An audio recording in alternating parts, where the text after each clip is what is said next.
Were Indians teammates during some of the best years in Cleveland baseball history.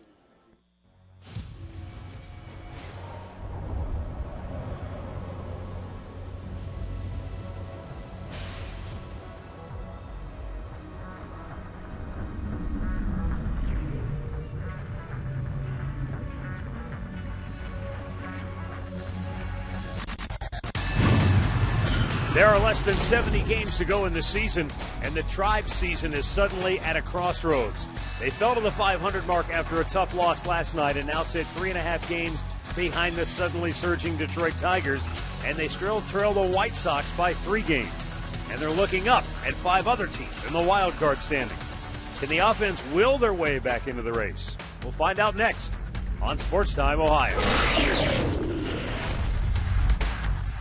From Progressive Field in downtown Cleveland, Ohio, it's Indians baseball. Today, the Tribe and the Orioles continue a 4-game series. Hi again, everyone. Matt Underwood alongside Rick Manning. Tribe a loser again last night. They've fallen back to the 500 mark, so there's no telling where this club is going to go from here, but one thing is certain, they've got to pitch Jim Thome a little better. They know his wheelhouse, they know it better than anybody, and they keep throwing it in there. Well, anytime you throw Jim Thome down, he's going to have an opportunity to hit one out of the ballpark with that uppercut, and that's exactly what happened over the last 2 days. Derek Lowe threw him a slider down and in, Zach McAllister a fastball away. When you look at both pitches, pretty similar pitches. Down in the zone, you can see that slight uppercut. He's going to leave the yard. Last night was the one that was really the difference in the ball game off McAllister. And when you see the 2 home runs and 3 RBIs in the series, 7th all-time on the list, now 611 career home runs, they've got to try and elevate the fastball on him today and bounce the breaking ball. And they've got to find a way to score some runs because so far Baltimore has completely kept the Indians' bats on ice. Take a look at our Nissan Road-Ahead pitching matchup as Josh Tomlin gets the call for the Indians. Well, Josh Tomlin in his last start against Tampa pitched a very good ball game. Offensively, they couldn't score for him, but he kept him in, gave him a chance to win. It was a 4-2 game, and he has beaten the Orioles this year. They did support him in Baltimore, so we'll see if they can get on the board early for Josh and let him try and settle in. He'll be matched up against a left-hander today, Zach Britton, making only his second start, started the year off on the disabled list. Get to a Nissan dealer for special offers on innovation that excites. Will this be the day the Indians get things turned around and headed in the right direction? We'll try to find out next on Sports Time Ohio.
On this Sunday afternoon in downtown Cleveland, the Indians and the Orioles ready to lock horns. Baltimore trying to run their win streak to 5 in a row. Tribe has dropped 3 straight and 6 of their last 8 as they try to get things turned around. On the hill for the Indians is Josh Tomlin. Let's look at Buck Showalter's starting lineup for the Birds, brought to you by Kia. Nick Markakis, J.J. Hardy, and Jim Thome leading things off at the top part of the order. Then it's Adam Jones, Wilson Betemit, and Chris Davis in the middle third. Mark Reynolds, Ryan Flaherty, and Taylor Teagarden. That's ninth. Take a look at Josh Tomlin, brought to you by MLB.com. At bat 12, visit Indians.com for details. Making his 15th start, 5-6 record, 5.51 ERA. And Josh has won his last 3 starts against the Orioles, going 3-1, but he has given up a few runs. He did beat him last time he faced him in Baltimore, 6 innings, 7 hits, 5 runs, but he left leading 10-5. So for Josh Tomlin, coming back in his career, 3-1 against the Orioles.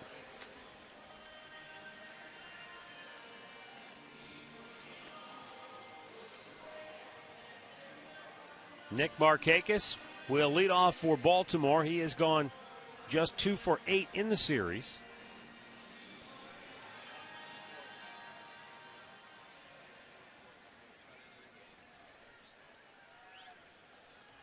Markakis, 8 homers, 27 ribbies. He's also doubled 17 times and looks at a first pitch strike from Josh Tomlin.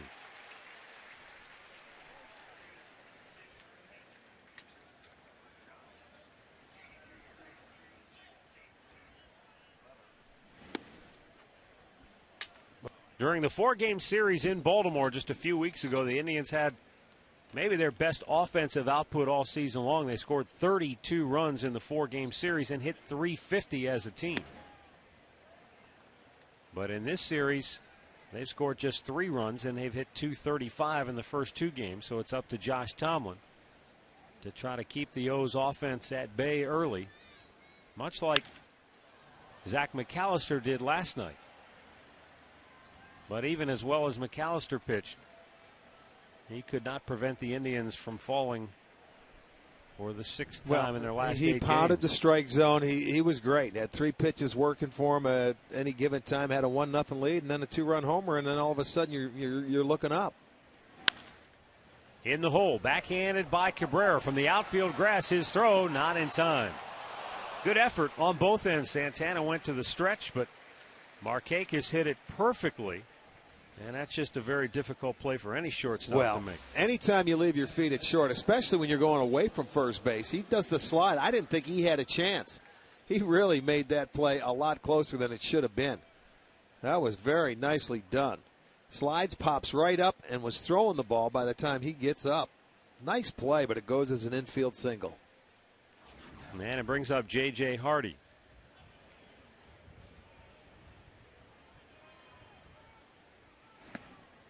Looks at ball 1 down low. Hardy has been in an offensive funk, so would not be a surprise to see him bunt here. Even though most managers early in the game did not like to give away outs, especially in the American League. Hardy might have been doing that on his own. Takes a strike there. It's 1-1. You know, he's been struggling offensively since we were in town at the end of June and early July. Hardy has been struggling. So you do anything to try and get on base that first time to get you going, give yourself a little confidence. Hit well, deep left. Back is Cunningham, looking up, and it's gone. And 2 batters in, Baltimore has a 2-0 lead, and that has been a bugaboo that has eaten away at Josh Tomlin all season long. First inning runs, first inning problems. Yeah, they're not even settled into the seats yet, and they're down 2-0. Hardy with his 14th home run. It's a 14th that Tomlin's given up as well. He jumps on a fastball, but look at the location. That ball is middle coming in. And Hardy brings the hands in, hits it up onto the home run porch.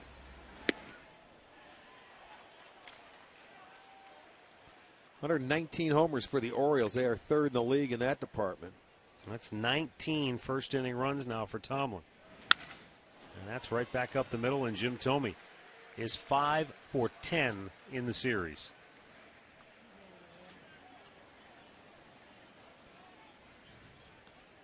So this is his 16th, I'll make it his 15th start, 16th game.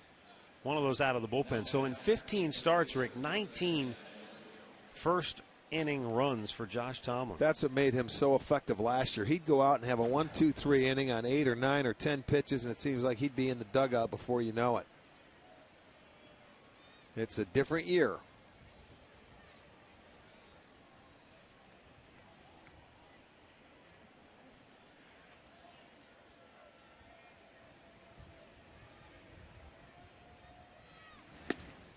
And a strike to Adam Jones. These Orioles got him for 5 runs and 7 hits and 6 innings of work in Baltimore.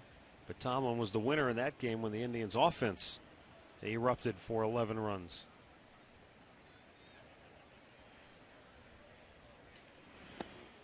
Swung on and missed.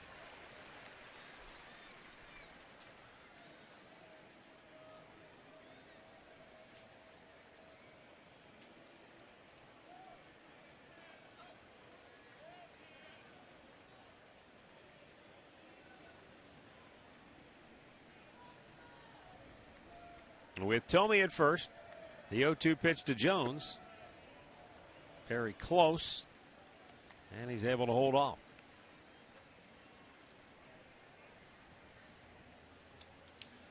It's one thing the Orioles have done. When they've given up home runs as a team, pitcher-wise, it's been solo shots. But when they've been hitting them with men on base. That's the difference.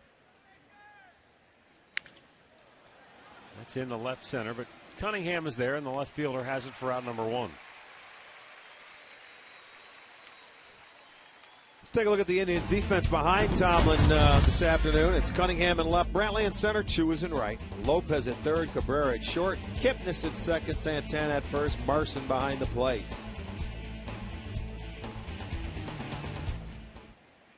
Vic Carapazza, the balls and strikes today. Larry Vanover at first, Dan Bellino at second, crew chief Jerry Lane is at third. Here's Wilson Betemit.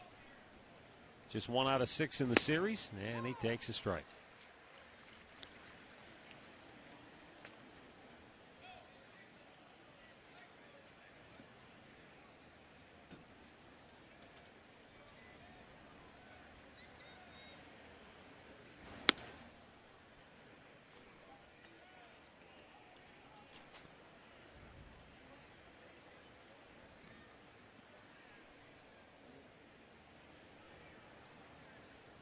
Now the 1-1.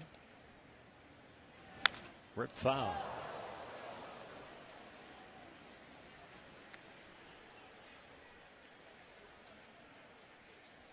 Two nothing Baltimore as they jump to the early lead.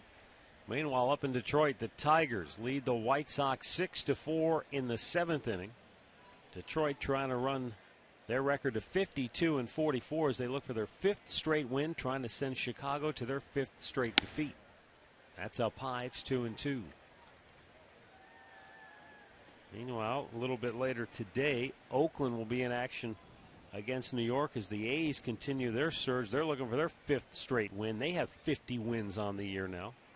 They came and beat New York again last night, sending the Yankees to their 3rd straight defeat. Betemit strikes out, and there are 2 down here in the first.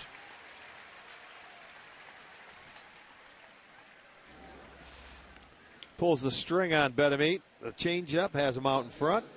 Good location, good pitch. You can see it comes off the middle finger as he holds it deeper into the grip.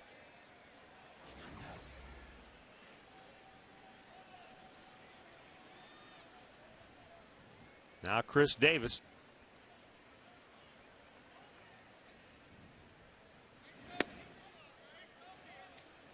Left-handed hitter with good power, 15 homers, 43 driven in. He has 2 out of 7 in the series.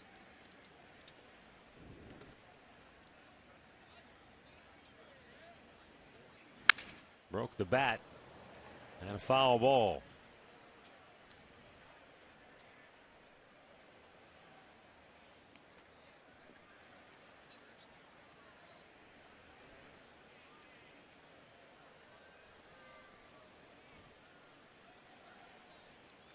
.21 pitches here in the first for Josh Tomlin. 14 of those have been strikes. But the 2-run homer by J.J. Hardy early has Baltimore on top.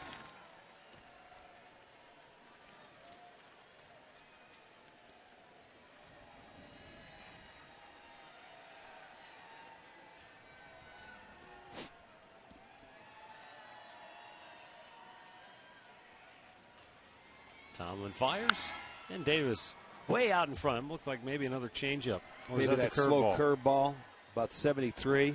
Changeup's about 81, 82. That slow curveball, it's tough to time up on that, and that's been a very reliable pitch for Josh in the past.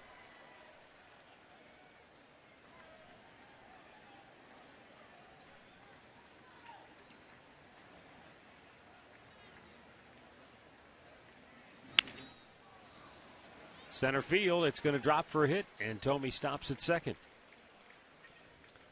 Fourth hit of the inning for Baltimore, and they've got 2 on with 2 out for Mark Reynolds. Well, after the off-speed pitch, he really jammed him on a fastball, but Davis strong enough to fight it off. He went in there, broke a bat earlier in the at-bat. He just quite didn't get that one inside enough. He just muscles it off, hits it into center field, and keeps the inning going.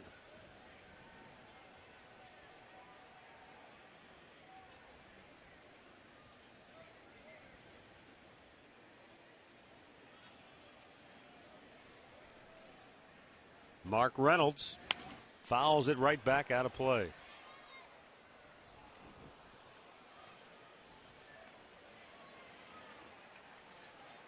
Reynolds a 208 hitter, as you see there, and has struck out 85 times on the year.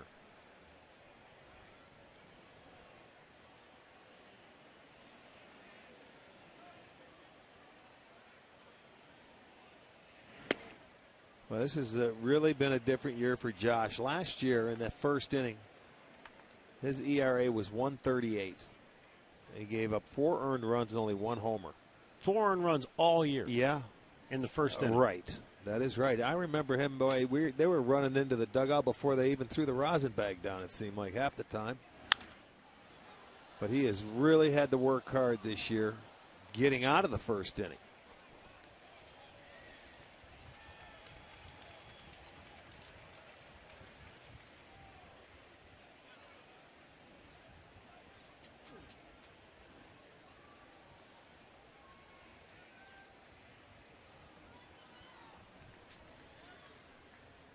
Two on, 2 out. Now the 1-2. Hit in the hole. Cabrera backhanded stop. Long throw to first. In time. Terrific play by Asdrubal Cabrera to end the inning. But the Orioles jump on the drive with a 2-run homer to take a 2-0 lead.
Cleveland, let's look at the Indians starting 9, brought to you by Progressive Insurance, proud to be the official auto insurance provider of the Cleveland Indians.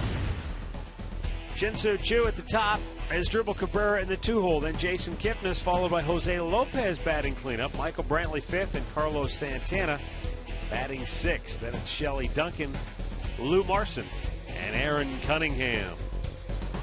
Zach Britton, the left-hander, 24-year-old, 6'3", 195 pounds. Started the year on the disabled list with a shoulder impingement. He won 11 games for the Orioles last year, making just his second start. He has made one start in his career against the Indians. So they stake him to a 2-0 lead, and a lot of right-handers in Manny Acta's lineup today. Choo 3 for 8 with a double and a homer in the series.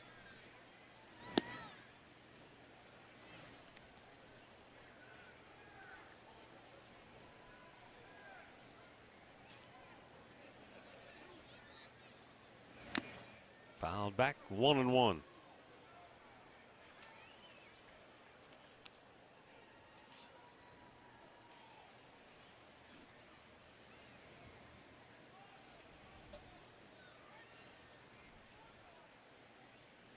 Now the 1-1 offering. And a bouncer up the middle. Backhanded by Flaherty. And a good throw to get Choo for out number 1. Take a look at the Home Depot Orioles defense this afternoon. It looks like this. Davis in left, Jones in center, Markakis in right. Betamit at third, Hardy is at short, Flaherty at second, Reynolds at first. Teagard doing the catching this afternoon. More savings, more doing. That's the power of the Home Depot.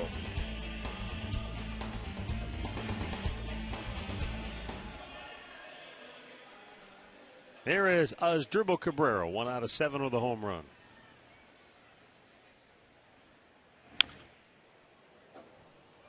Zach Britton was a third-round pick of the Orioles back in 2006 out of Weatherford High School in Texas.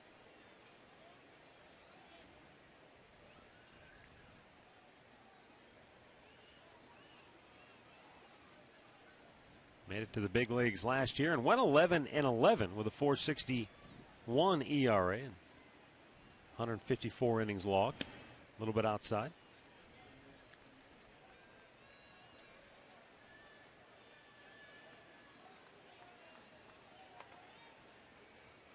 Yeah, we've seen it before, though, Rick. You know, a lot of times high school pitchers just don't know what to expect or how long or how quickly it's going to take them to develop coming through the system. Sometimes they never get there; they never pan out the way you envision.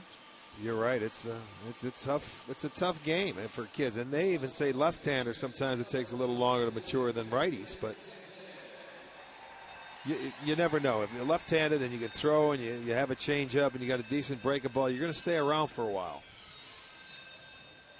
But as we said earlier, this kid's only 24 years old. Yeah, and again, he 11-11 last year, ERA 4.61. Well, now those 11 wins led the Orioles last year. Nothing wrong with that for getting your feet wet, so to speak.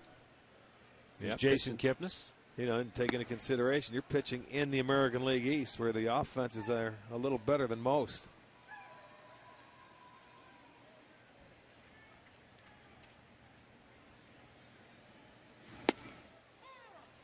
At the knees, 1-1.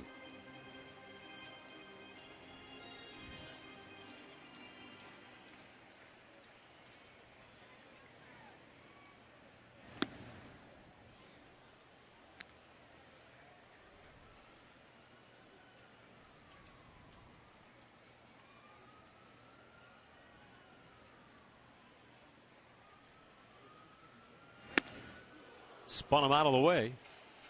And the count 3-1.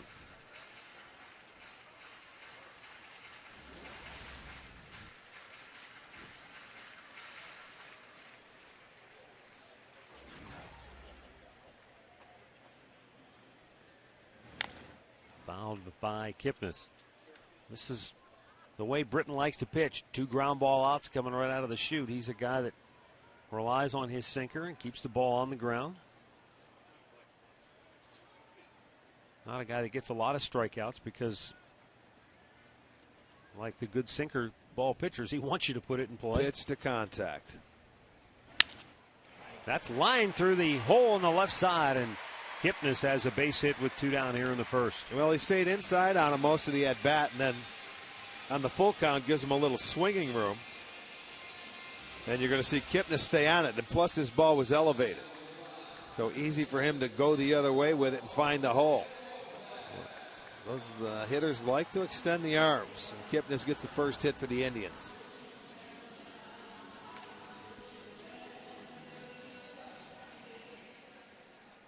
Jose Lopez coming up now.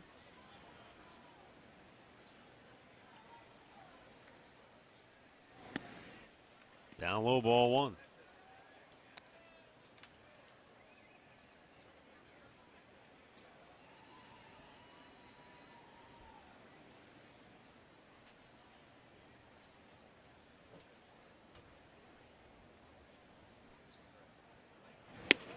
Runner goes, and the throw down, not in time, not even close. Kipnis with stolen base number 21.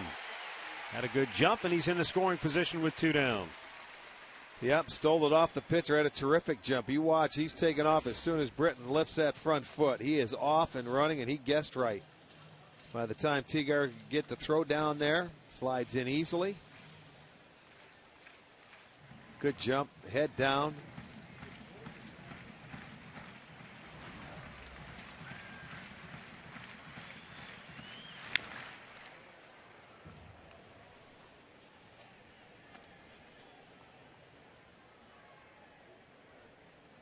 Only Shin-Soo Choo has a better home batting average this year than Jose Lopez.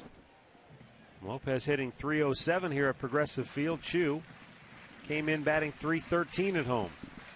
Everybody else is below .300 at home this year. It's been a problem that is unexplainable. But it has been troubling because that's a big reason why the Indians have not been able to play well at home. They come in 1 game over .500 at home for the season. And normally this is where you want to play your best baseball, get the crowd behind you. You just haven't been able to do it from the outset. The 1-2. Beats it into the ground, slowly hit up the line, and it will stay foul.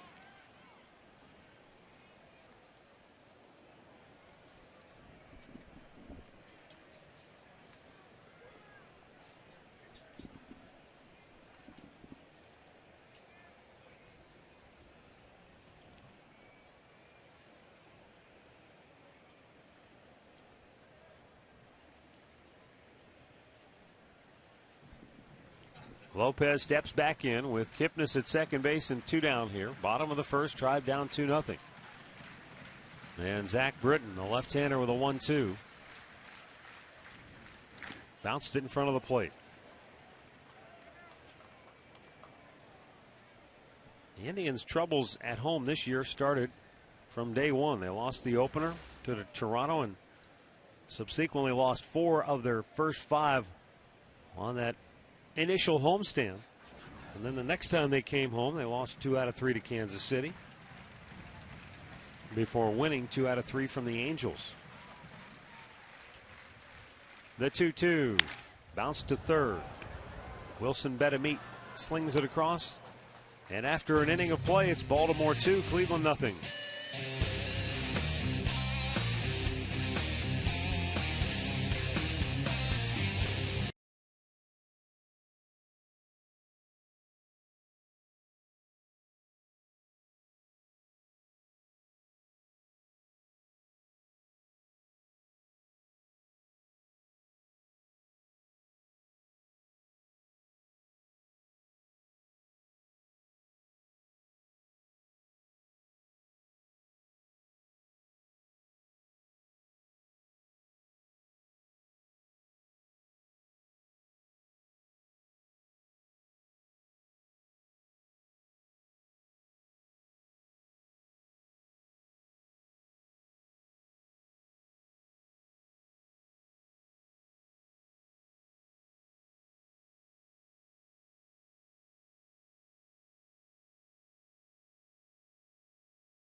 Ball is brought to you by McDonald's Cherry Berry Chiller. Cherry and raspberry flavors blended with ice and 100% fruit juice. By AT&T, the nation's largest 4G network. AT&T, rethink possible. And by your Northern Ohio Toyota dealers.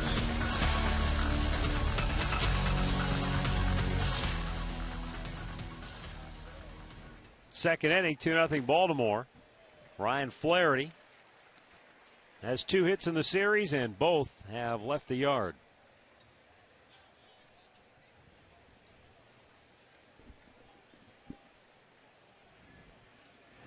Tomlin fires it in front of the plate. A ball, 2 strikes.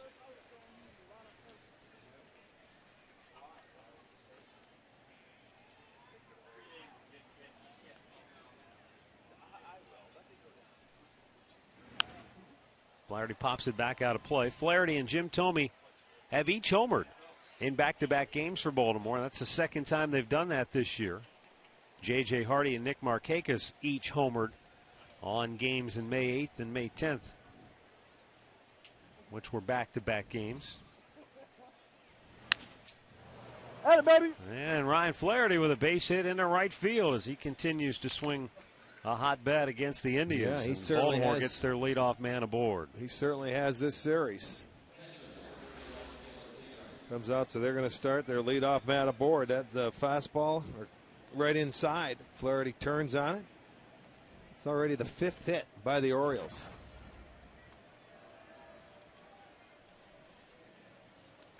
Taylor Teagarden getting the start behind the plate today.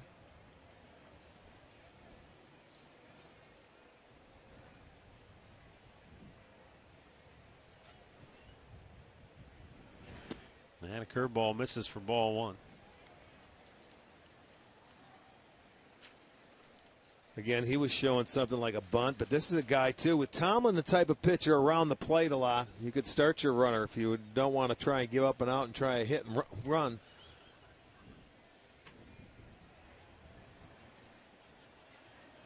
That's it. 1-0 the count on Teagarden as Flaherty draws a throw.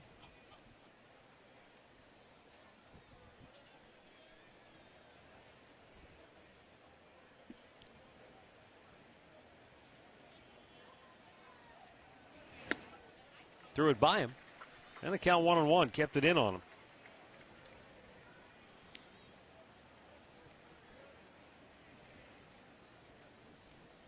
Orioles with a 4-game win streak, their longest since they won 5 straight back in June against Philadelphia and Pittsburgh. Their longest win streak of the season. And this is after they started that 4-game trip in Minnesota where they were trounced in game number 1. Bunted, Tomlin Fields fires to first. Teagarden out on the sacrifice. And a runner in scoring position now for Nick Markakis.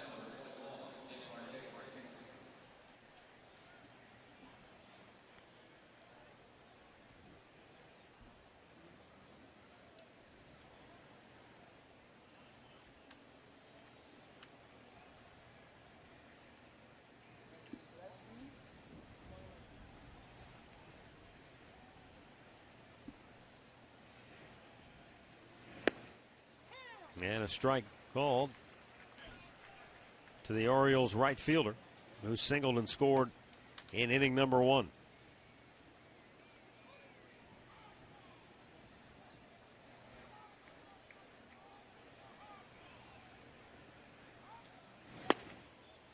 That looked like a good pitch, didn't get the call.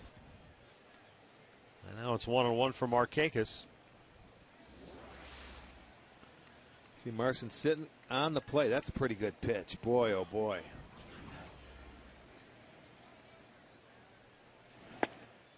Same spot, same call. Well, that's where you want to stay. If you have to get more of that plate right there, it's going to be a tough one. I think 2 very good pitches on the outside edge because Marson wasn't sitting up. I like the first one better than that one. Now the 2-1. Came in on him. Bounced to second. Kipnis will throw out Markakis. 2 down. Flaherty moves to third.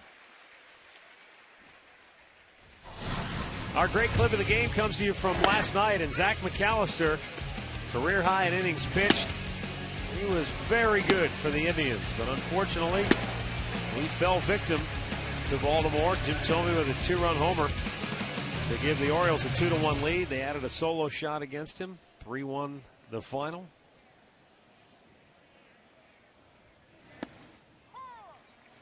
J.J. Hardy, a 2-run homer his first time up.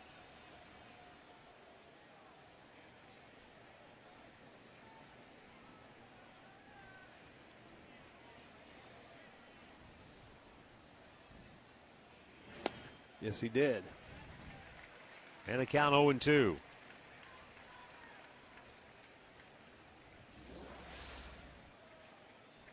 It looked like that cut fastball, and he just could not hold up.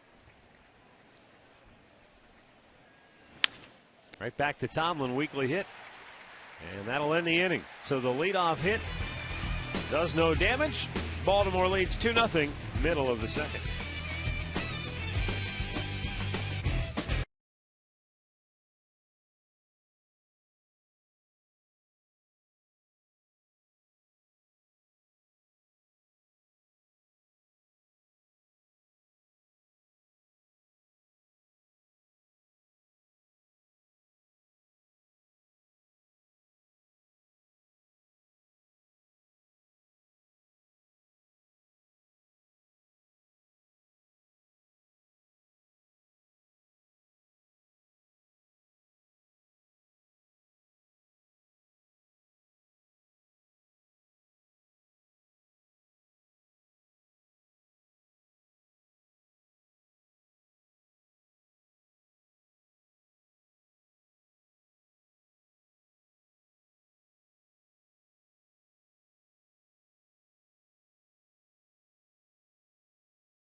Bottom of the second inning.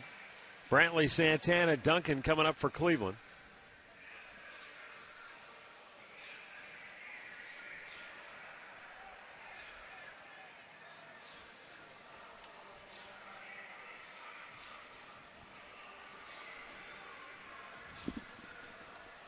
Zach Britton, 3 ground ball outs in the first inning.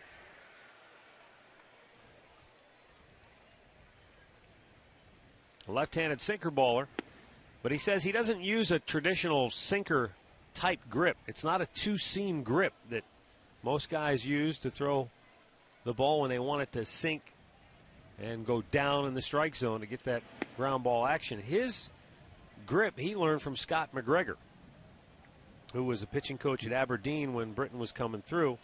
And so his grip, he says, it's more like a curveball grip, which actually gives it more sink. Well, that would be a good thing. And an easy out here off the bat of Brantley for out number 1, and another ground ball out. Let's check in once again with Katie Witham. Well, Matt, when you talk about the Indians' offensive woes lately, really it comes down to the players up there at the plate trying to do too much. Indians hitting coach Bruce Fields told me when you exert too much effort at the plate, not only does it slow your bat down, but it also causes you to lose the barrel. And as a result, you've seen Indians hitters lately topping the ball.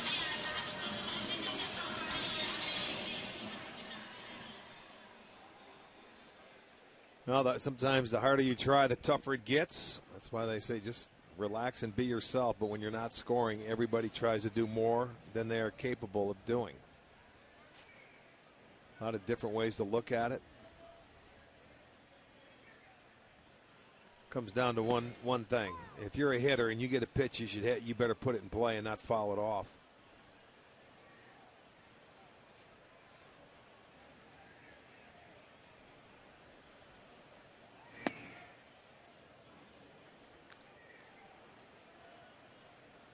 The 1-1 to count on Santana.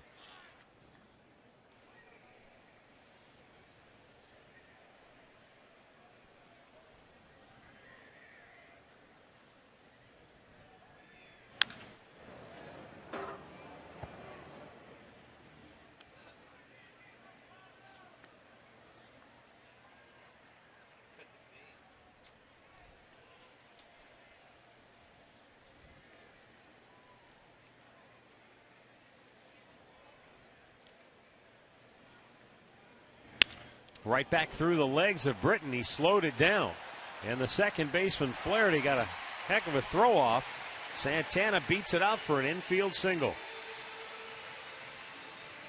Initially, it looked like it was going to go right through the wickets and into center. But Britton did a good job of slowing it down. It was on a breaking ball. Yeah, he knocked it down, and it did go between his legs, and he kills it enough. So by the time that Flaherty can get it, Santana beats it out for an infield single.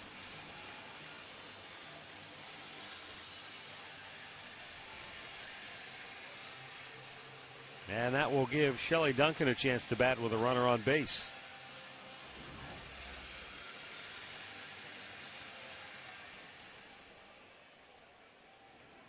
Duncan 0 for his last 8.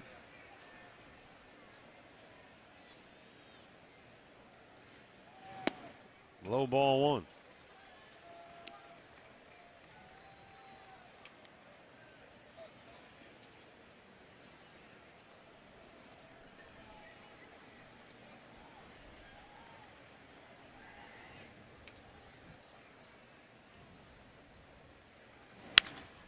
Fly ball left field on the move. Davis makes the catch. Back to first goes Santana, 2 away.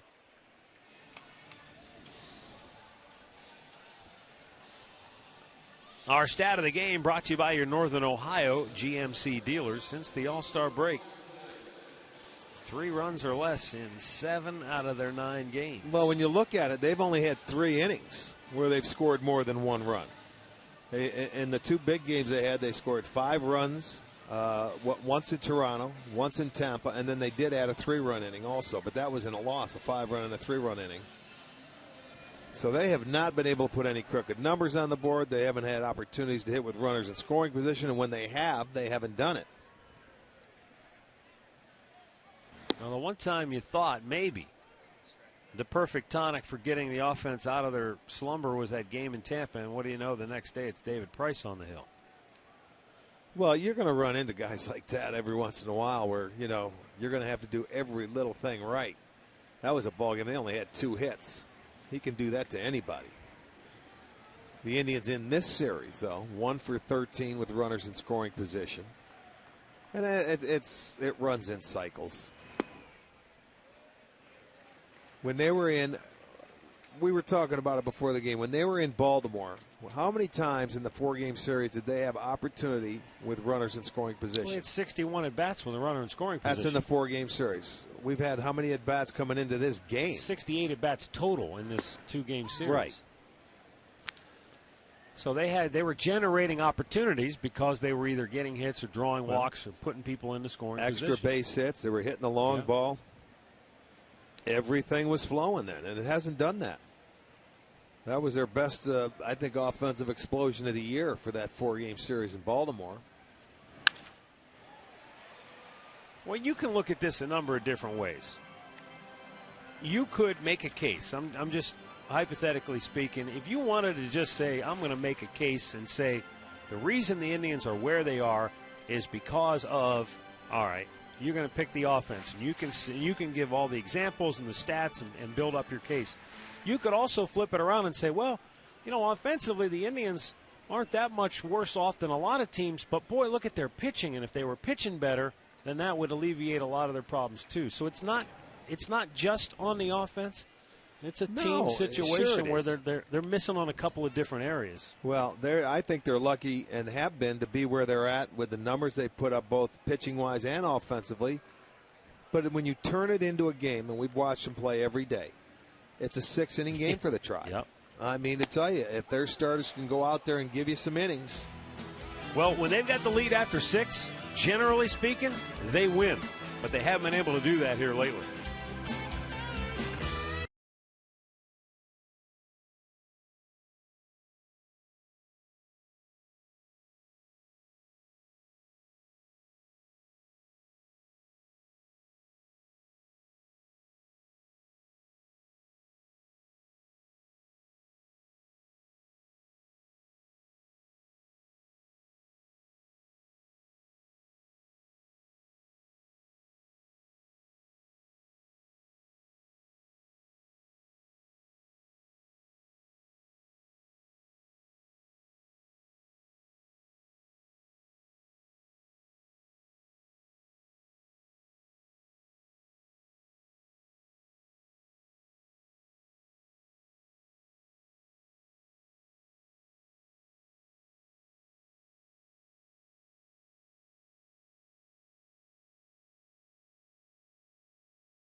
Just a reminder, as you enjoy a cold one, to stay tuned later in the game for Miller Time, brought to you by Miller Lite. 2-0 Baltimore as we go to the third inning, and it will be Jim Thome, Adam Jones, and Wilson Betemeet coming up.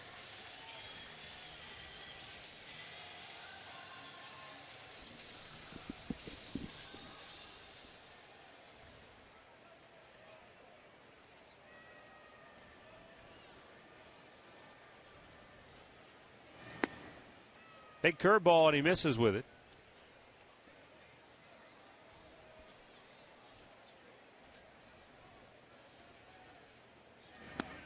That's downstairs.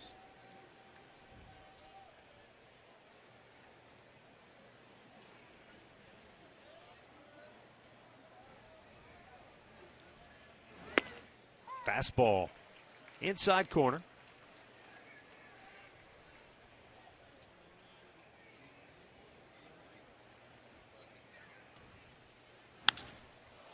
Thome launches one to right. Chu is back on the middle of the track. He makes the catch for out number 1. It just didn't sound off the bat like he had a chance to get it out of here, but it carried to the middle of the warning track. No, when he hits him, you'll know it. Trivia question brought to you by AT&T. Oldest living Hall of Famer who once played for the Indians.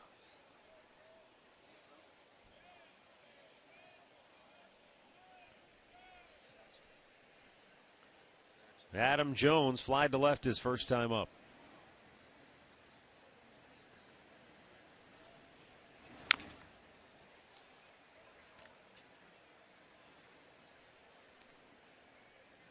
Jones 1 for 8 in the series, so they've done a good job pitching to him and to Wilson Betemeet.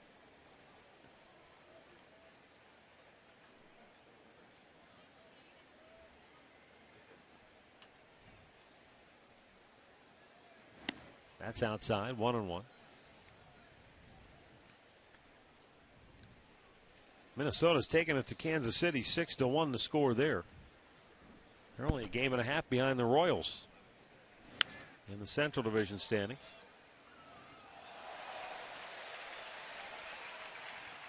They've gone to the 8th in Detroit. Tigers 6, White Sox 4.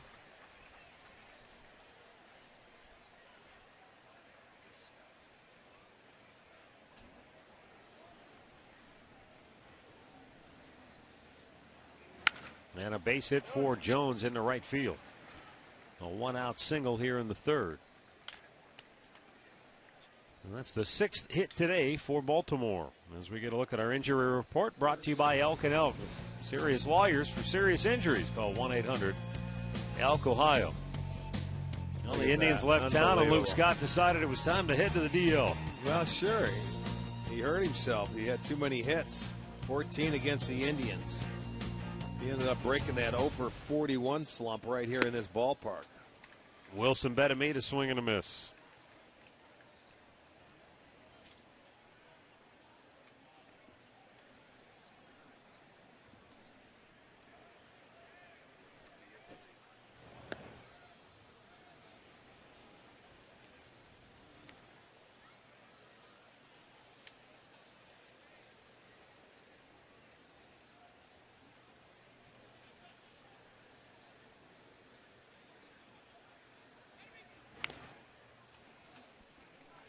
No balls, 2 strikes.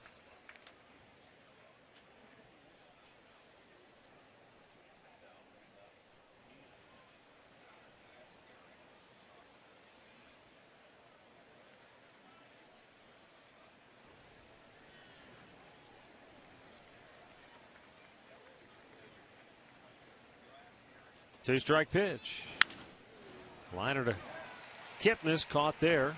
Jones quickly dives back into first, 2 away.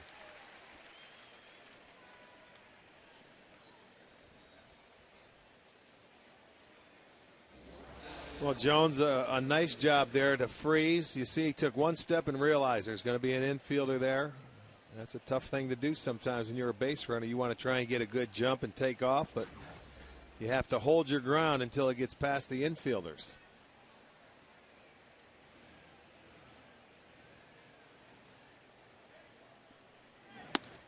Checked on a ball up high.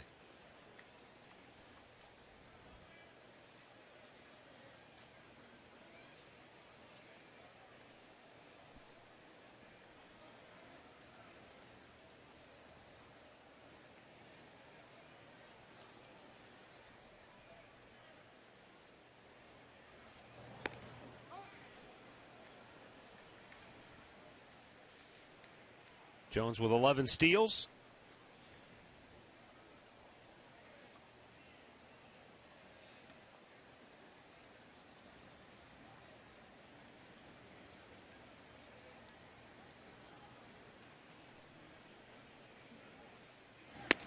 Kept it in on him nicely.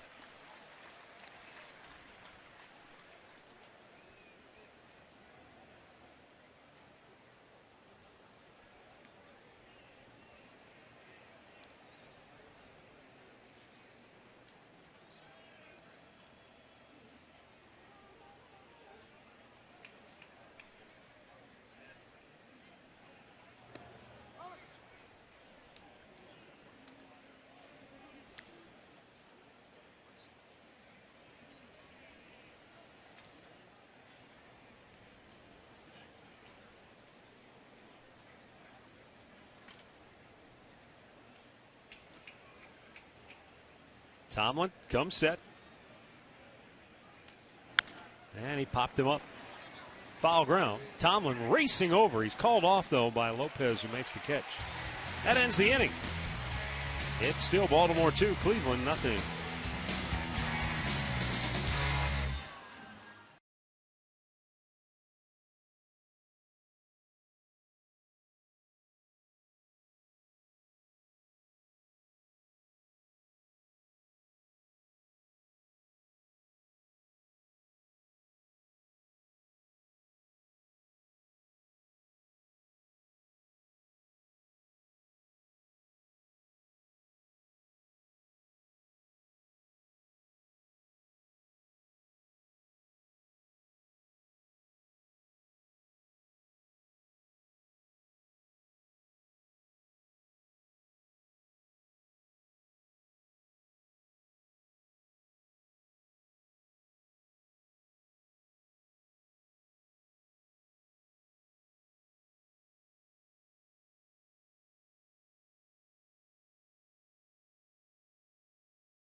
All right, it's 2-0 Baltimore. Orioles getting a 2-run homer from J.J. Hardy in the first. For the Tribe here in the bottom of the third, it will be Aaron Cunningham, then Shin-Soo Choo, and Asdrubal Cabrera.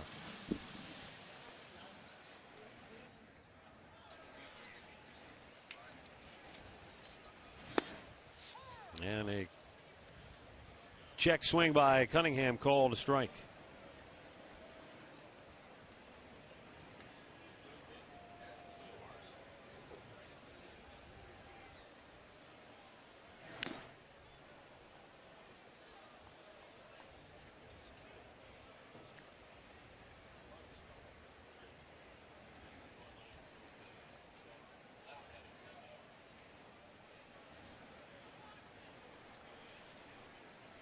Cunningham 0 for 1 in the series, a .181 average on the year. Down in the dirt.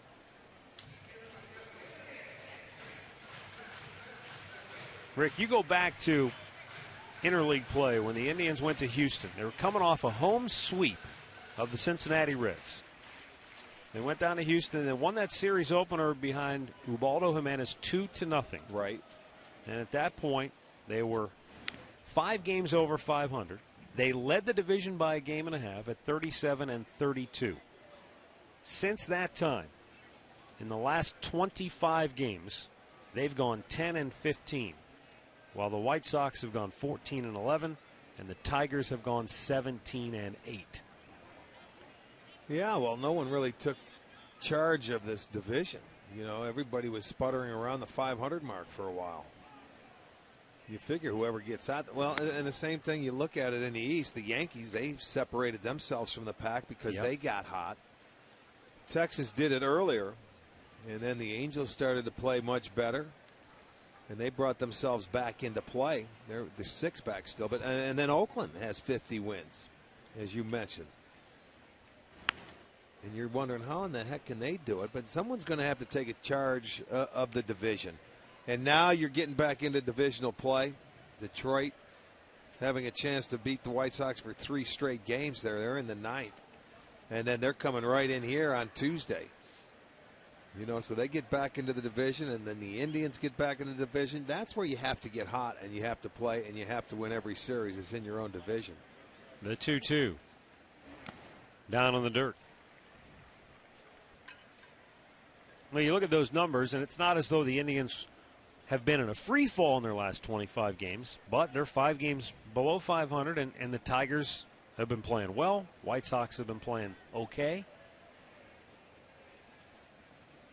And it just illustrates, as the 3-2 pitch is slowly chopped to third, and a nice backhanded pick at first by Reynolds for out number 1. It just illustrates that you're not going to be able to just kind of waffle along around the 500 mark and expect to stay in this Not all thing. year, you're not. No. I mean, and I think the Central is proven it's one of the weaker divisions in the league. You have the East where everybody, you're going to have somebody that's going to dominate, and the West has a couple of teams.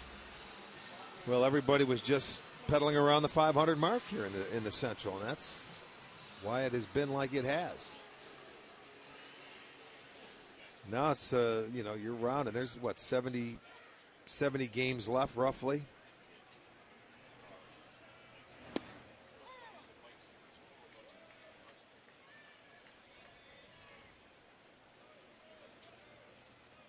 But the bulk of them will be in Central Division. So. Sure, they will. And the thing about it, the thing that scares me a little bit is consistency.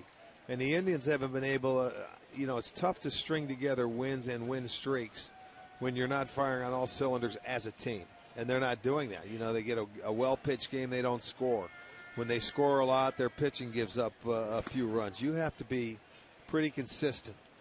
And then the formula that we've seen with the Indians is play for a 6-inning game and take the lead going into the 7th and turn it over to the good part of your bullpen. And there hasn't been enough of those games going on. Routine ground ball to short. Chu is out, number 2.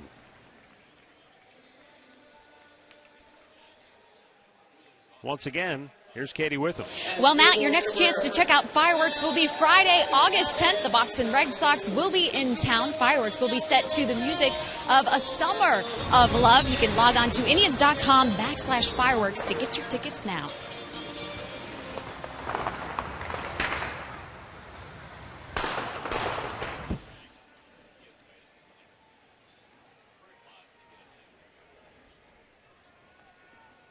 As Drupal Cabrera takes a strike. After today, since you asked, after today, there are 66 games remaining. 39 of those 66 will be in the Central Division. Okay.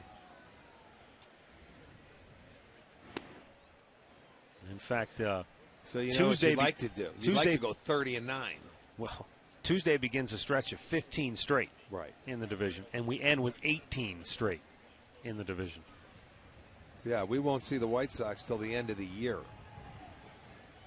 But we get the Tigers in the next couple of weeks for 6 games out of those 15.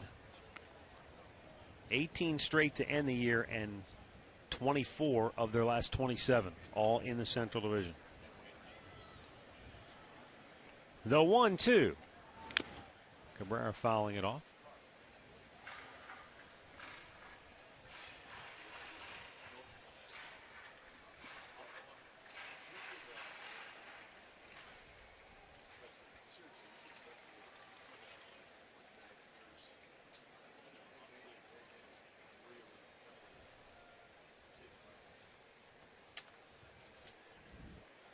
Cabrera grounded to second base his first time up.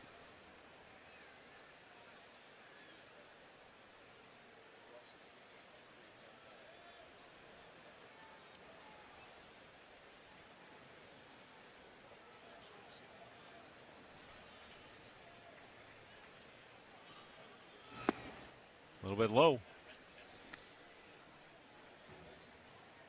2-2.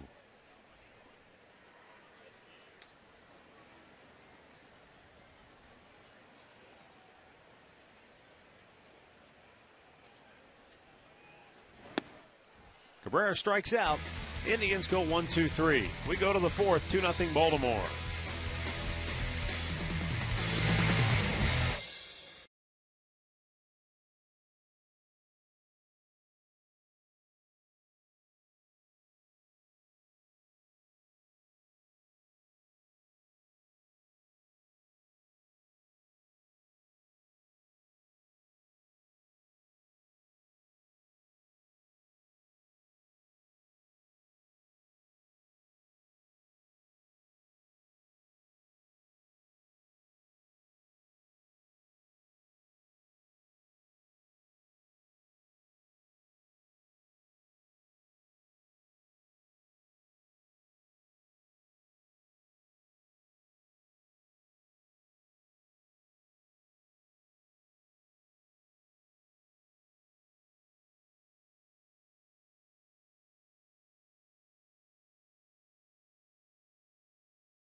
Well, welcome back. Top of the fourth inning. Indians down 2-0.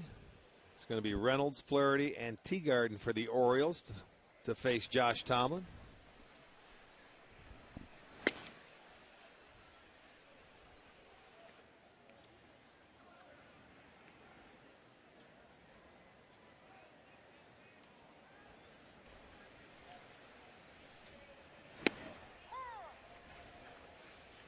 Mark Reynolds was robbed of a hit his first time up on a terrific play by Asdrubal Cabrera, who went in the hole.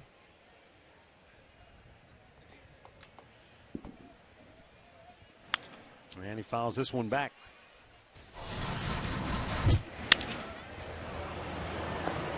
Yeah, that was a very nice play to end the inning. He had no chance at the guy at second base. He knew it. He says, I got to continue that play, make a strong throw on the run. Very good play. Line drive, base hit into left field, and Mark Reynolds has the 7th hit of the game for Baltimore. Third time out of the 4 innings they've had a leadoff man aboard. Well, Roberto Hernandez is back with the Cleveland Indians. The pitcher once known as Fausto Carmona met with the media earlier today, and our Katie Witham was there.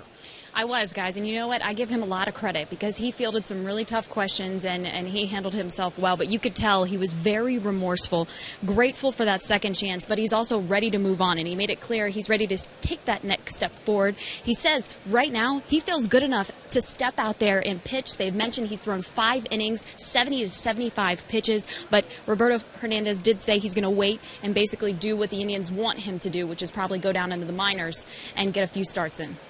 And, of course, Major League Baseball, which has suspended him for 3 weeks.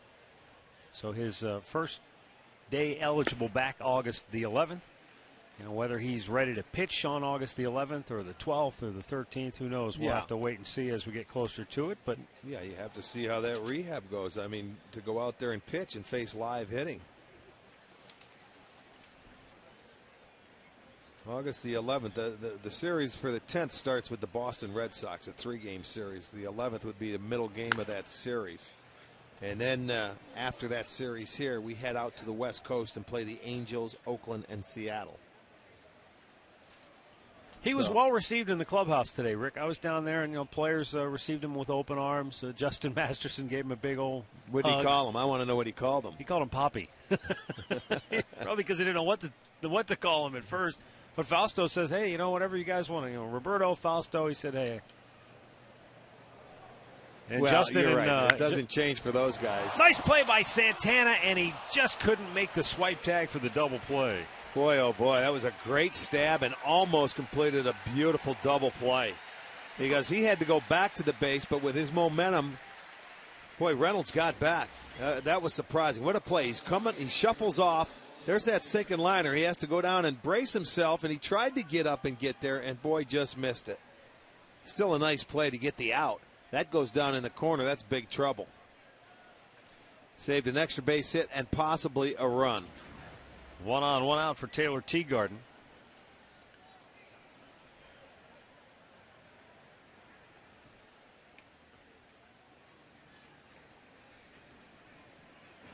While certainly what Roberto, what he did is no laughing matter, identity fraud, and that was dealt with, and he paid a stiff penalty, lost money when he had to renegotiate his contract, and obviously baseball suspending him. He wasn't able to be here because of the problem getting a new visa to come to the U.S., so he's paid the price for the mistake he made in that regard. But the players still had some fun with it at his expense. They will. They had a little party before the game, and they had 3 birthday cakes to celebrate the 3 birthdays that they missed. Yeah, nothing's sacred once you get inside a clubhouse. Well, yeah, going back to Fausto, he's suspended for 3 weeks. That other kid down in Miami, Nunez, who his name was Nunez before, he also did the same thing. He was actually suspended for 8 weeks because he didn't renegotiate anything, and the situation was a little different. So that's one good thing on Hernandez's part. Yeah, Carmona restructured his contract, so he took a pay cut, and he, willingly, on behalf of MLB, went out and talked to young players, got into a program and said, hey, guys, don't make the same mistake I made, that kind of thing. Well, and people don't understand when you come from a place like the Dominican, they do that. I mean, to try and make money, and there's people set up and structured, and there's been a lot of rough things that have happened. It's easy for a lot of people to say, he shouldn't have done it. He was wrong. Right. But we don't know what it's like. None of us do. Unless you're from the Dominican and you grew up in those surroundings. I played there. I know. I have an idea what it's like. But, if you're from there, you don't know. And you don't know what people are going to tell you and what to go about doing and things like that. We do know one thing. Fausto Carmona, who we know him as, he came in here. The Indians have had him for 10 or 11 years. He's one of the nicest guys, respectful guys that you can possibly have. Now, what he does once he gets back and gets into shape, who knows? He's not going to be a savior, the tribe. He certainly can help. Yeah. And it's nice to have him back. But, we'll see. We'll see what happens. Nobody can figure it out. You can't answer questions like that. He's missed most of the year. Whatever. It's like a guy on injury is how I look at it. Yeah. That's you miss the whole year. You come back. You miss 3/4 of the year. And you're going to be even with these guys when you get back on the rubber. To me, he's not. So it's going to be tough for him. But I know one thing. It's going to be fun for him compared to where he came from. Tomlin rings up Taylor Teagarden on his 71st pitch of the afternoon, and that's the second out of this 4th inning. Well, look at the location. Paints him right there, outside corner at the knees. Little cutter or a breaking ball. The only thing I can add to that, Rick, is that, for people who aren't maybe familiar, baseball players are like a commodity in the Dominican Republic. And there are a lot of unscrupulous people who go down there and take advantage of those players because they look at those guys and they see an export, a product that they can buy and sell. And Carmona got caught up in that. 2-0 Baltimore, middle of the 4th.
The Indians trail the Orioles 2-0.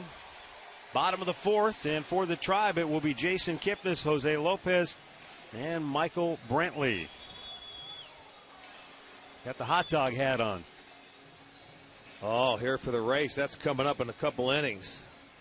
Looks like she's rooting for Mustard. Mustard fan. Yeah. I don't think Mustard today. You don't like his chances? Not today. Or her chances? How do you refer to Mustard? Is it a his or he or a she? Or it's a thing. It's not a he or a she. It's an it. Thing 1, thing 2. I don't think it will win today. Okay. He doesn't like Mustard, folks. That's just me. That's today. Do they have racing forms available at the box office? I've already checked into the betting window, and I am locked in.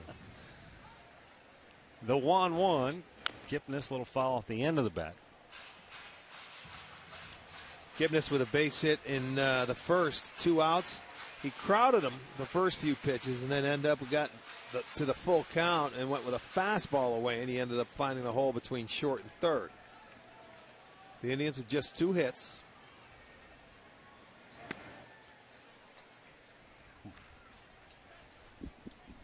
Well, Britton, in his first start this year, went 4 innings, walked 6, and gave up 6 hits and 4 earned runs. Today, he has not walked a batter. He has struck out 2, and he's given up just 2 hits. Let's go back to the Hyundai Studios for an in-game update with Al Pulowski. All right, Matt, Rick, let's go to Detroit where the Red Hot Tigers continue on their streak. They've won 14 of 16. Today they topped the White Sox 6-4. Miguel Cabrera, 2 home runs. He has 23 on the year and now 300 for his career. Tigers in first place all alone. Matt? That's a nice little streak, 14 out of 16.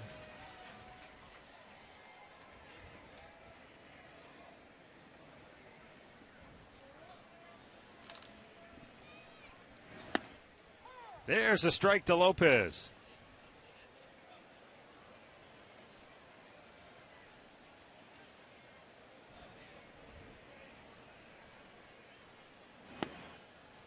Down low, 1 ball, 1 strike.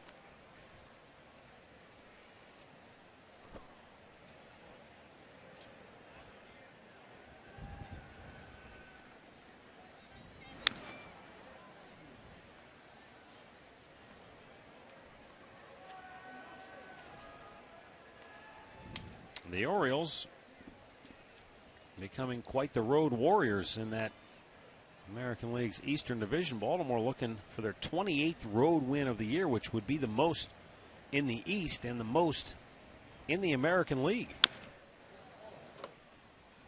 Texas also has 27 road wins, as do the Yankees. The Yankees are in action in Oakland, just underway, and the Rangers are out in Anaheim later tonight.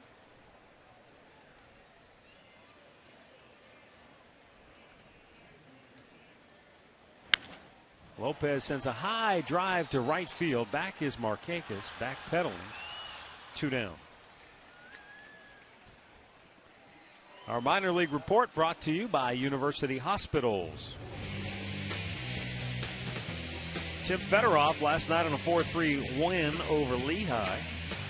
Went 3 for 4, hit his 4th home run. He's hit .347 in 29 games at AAA.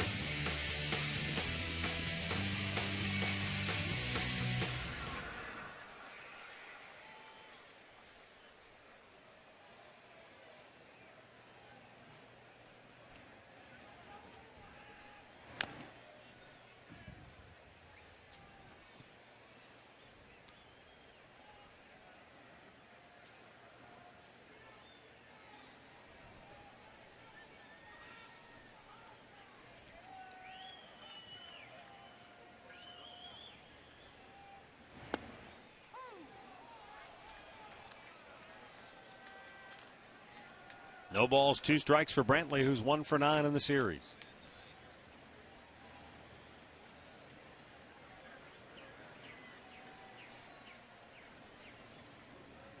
And the 0-2, a little bit outside.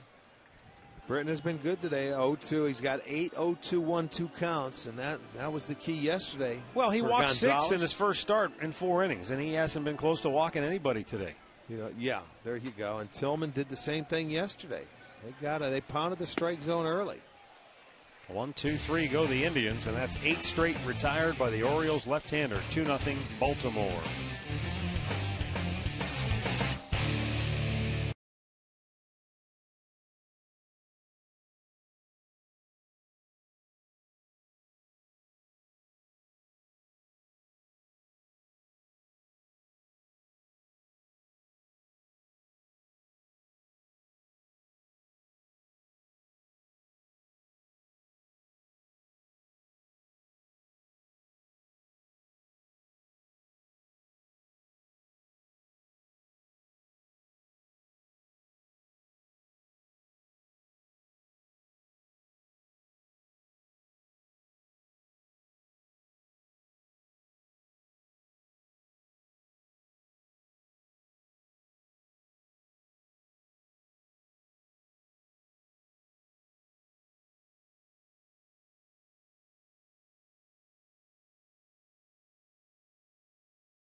Panini's with 17 locations in Northeast Ohio. By Levin's, home of the Sealy Posturepedic mattress made right here in Northeast Ohio. By Kia, Cleveland.com. And by First Merit Bank.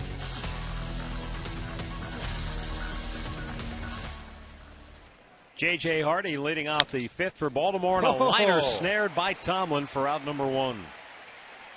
Nice stab.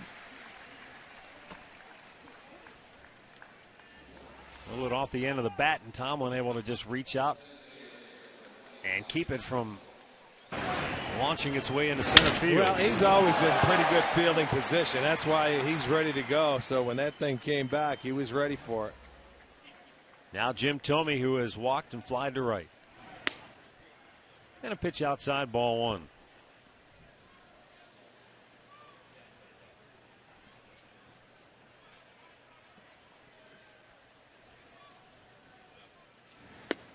Thome way out in front of it.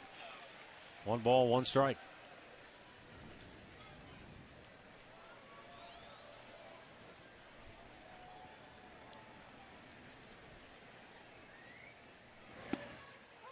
Called a strike.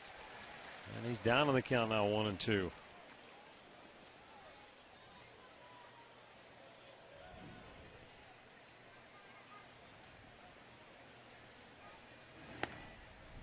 Off the plate. Thome 7th all-time in baseball's home run list at 611.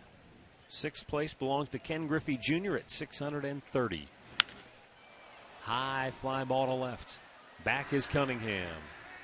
And he's got plenty of room to make the catch, 2 down.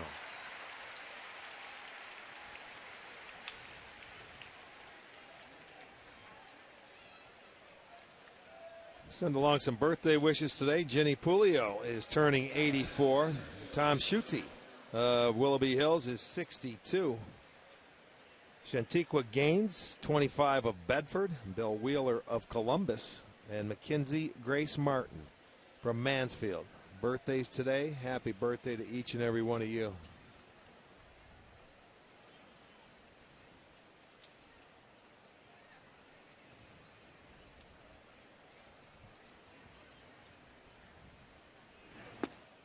Adam Jones takes a strike. He's 1 for 2 today with a base hit back in the 3rd inning.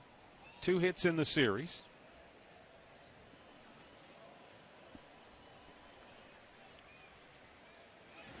Off the end of the bat, broken bat.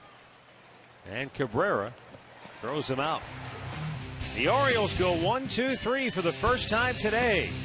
And we go to the bottom of the 5th, 2-0 Birds.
2-0 Baltimore as we go to the bottom of the fifth.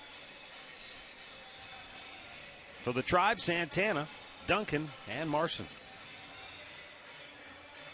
Zach Britton has made 65 pitches through 4 innings. He needed 100 to get through 4 in his first start this year. But as we said, he was all over the place in that start with 6 walks. Today he has been in command. He's been ahead, and he has limited the Indians to just 2 hits, and only one of those left the infield. Well, we said he started the year on the DL, the left shoulder impingement. So when you're coming back after a while trying to rehab, you can build up your arm strength. And then the next thing that comes is the command. Yeah. You know, that's always the last thing to come after you're battling an injury.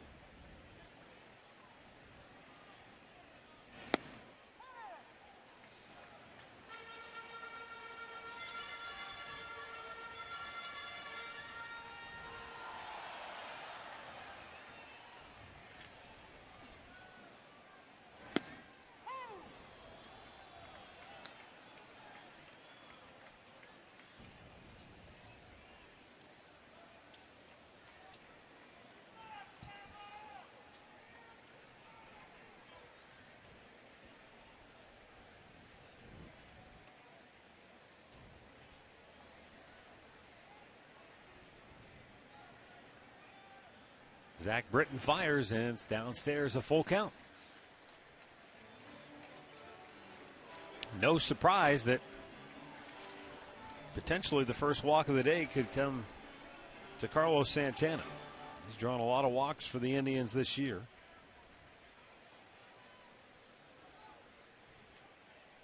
Payoff pitch. And a line drive single into the gap. It splits him. It's going to go for extra bases now as Santana cruises into second base with a double. That ball was perfectly placed. It split the outfielders, and by the time Jones could run it down, he was so deep in the outfield that even if he'd come up with it perfectly, there's no way he was going to get Santana. He waited back and hit a pitch out of the strike zone. I mean, that was a good swing. He let that ball track deep. That was off the plate. And still hit a line drive to right center field. That is a swing, my friend, that he's got to come up with right there. He didn't pull off on it. It was an excellent pitch. Might have been out of the zone. He might have walked if he didn't swing, but he still was able to stay on it and hit it hard the other way. Well, from the right side of the plate, we saw him do that a lot last year. A lot, you're right. He's 2 for 2 today. Unfortunately, only one other guy has reached base for the Indians in this game. Shelley Duncan flied to left his first time up.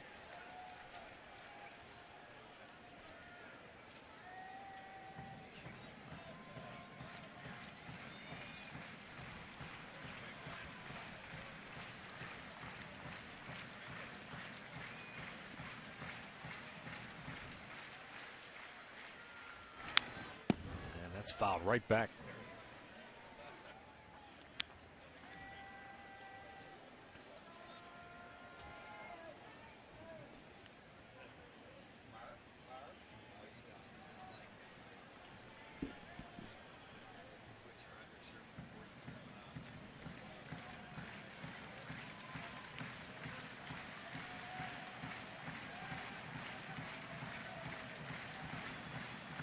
Britton ready with a 1-1.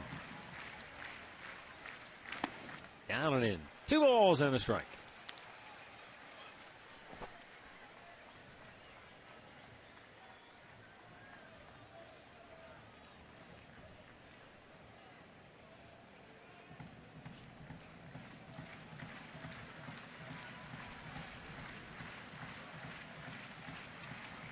Buck Showalter has watched some pretty good starting pitching from his gang so far in this series. Duncan with a routine bouncer to short. 1 away.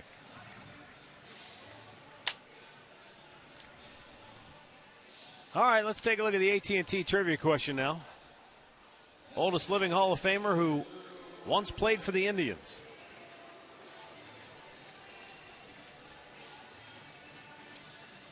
Ralph Kiner. Back in 1955, huh? Ralph is a beauty. I wonder where he's living at. Did he right also now. play for Kansas City, or was it just Pittsburgh and the Indians? Mike the would be Cubs. able to- Pittsburgh, Cubbies. the Cubs, and the Indians. I think there was one other stop in there.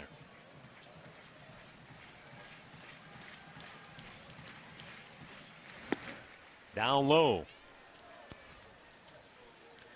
Ralph Kiner was not only a feared power hitter during his career, but also a longtime broadcaster. He did games for the New York Mets for a long time. You know, I remember as a kid watching and listening to him on Right. WOR out of New York. They were kind of like a superstation on a lot of different cable systems. You'd Right. get Mets games. Oh, yeah, so. I remember it. I remember it well.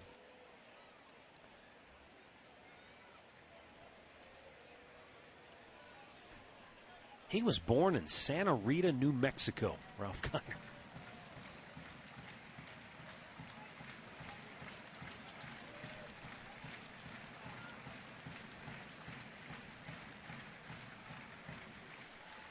The set on the 1-1. And Marson takes down low.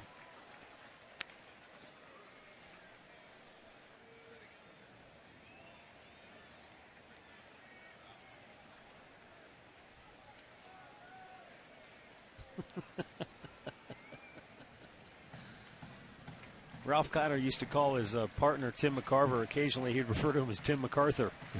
That's all right. 2-1 pitch swung on and missed. And that was kind of Ralph Kiner. He was known for his malapropisms, whatever you want to call them. That's beautiful. Here's my partner, Tim MacArthur. Well, MacArthur's going into the Hall of Fame He this year. is. That's right. Ford Frick Award. Congratulations to him. I wonder under what name, though, he's going under. 2-2. Another swing and a miss. That's 4 strikeouts for Britton today. Marson has whiffed twice, and there are 2 down here in the 5th inning. Well, come on down to Progressive Field on Thursday. It'll be Dollar Dog Night. Buy early and save on seats as the Tribe will take on the Tigers. And you enjoy hot dogs for only $1 all night long. That'll be courtesy of Sugardale. Log on to Indians.com for your tickets. Thursday night will be McAllister against Verlander.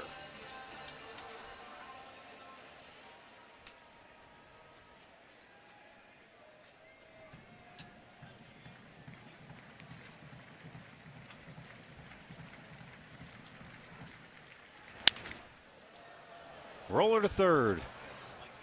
And Cunningham grounds out. And the Indians waste a leadoff double here in the 5th inning. 5 complete, 2-0 Baltimore.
To pick up your Wahoo Bucks $5 discount coupons for the Subway Extreme Fan Zone to an upcoming home game. It's the place to be for a chance to win Subway gift cards, Indians fun money, and get great discounts on your next Subway purchase. Subway, where winners eat.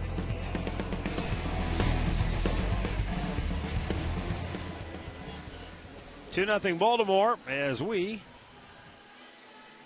go to the 6th inning. You tell Kreskin that Onion won the race today. I'm just telling him right now. Well, don't worry. He's listening. Onion, hey, Kreskin, save it. Onion won. He win. loses $1. Ketchup second, Mustard a distant third.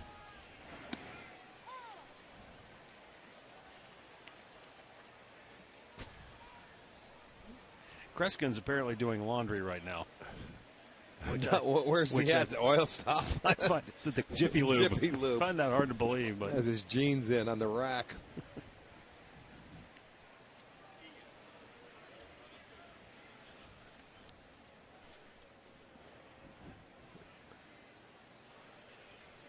Wilson Betemit 0 for 2 today. Lines that one into right. Well, that's something the Orioles have been able to do this afternoon. 4th time they've had their leadoff man aboard on singles. The 1st, 2nd, 4th, and now the 6th. 8 hits in all today for Baltimore. Yeah, but Josh has been able to weather that storm. It was just a 2-run home run by Hardy. 2nd hitter of the game, and that's where they've done their damage. He's been able to strand everybody else.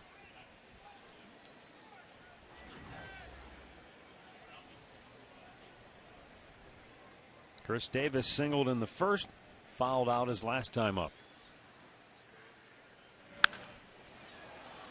High, towering fly down the line. That's going to go foul. And the Indians bullpen will start to get busy. I'm going to send along a happy 9th birthday to Alex Trebanovich. Today, Alex, happy birthday.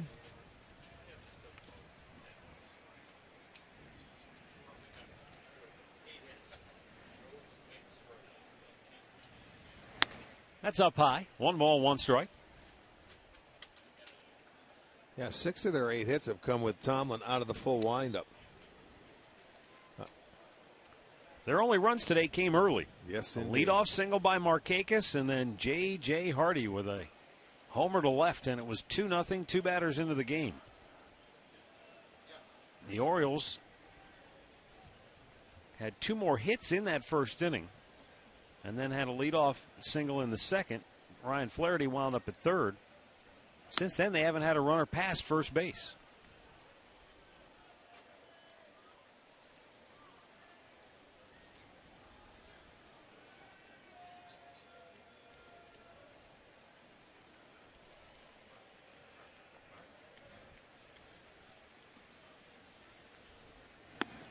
Up too high, and the count 3-1.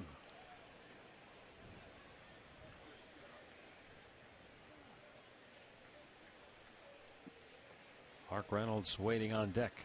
Marson a slow walk as Scott Radinsky. Well, that's just to get the bullpen ready. I think it's Esmiel Rogers who's listening. That's just to get the bullpen ready. You can't afford to, the way they've been scoring, you can't afford to fall behind anymore.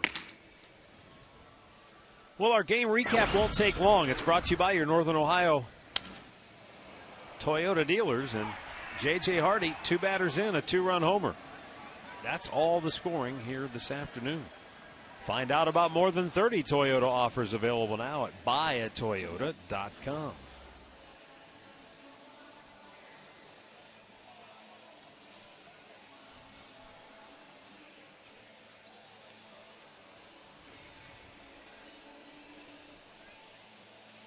Asdrubal Cabrera looks like he's trying to work something out of his eye.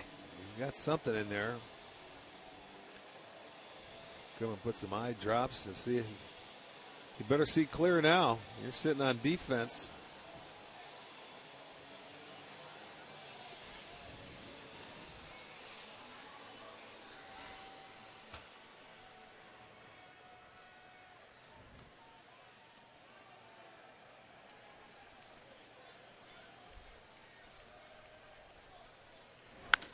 High pop, playable.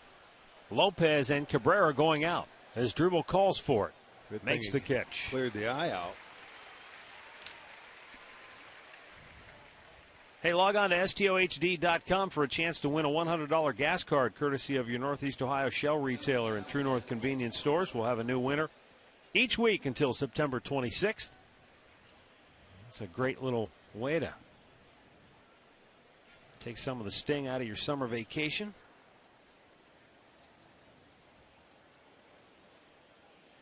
One on, one out for Mark Reynolds. A single his last time up.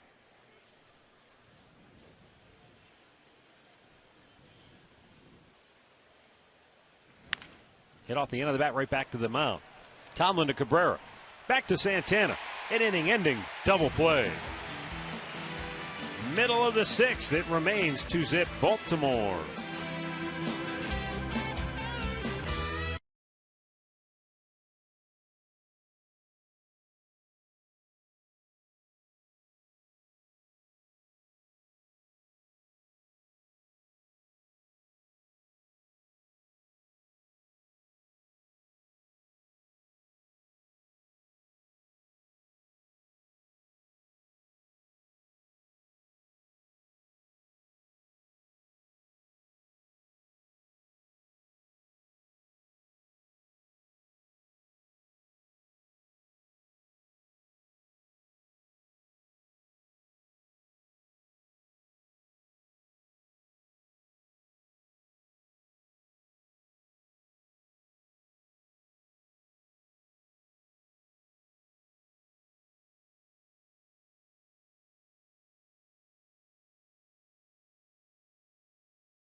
Baby, Baltimore 2, Cleveland nothing, bottom of the sixth.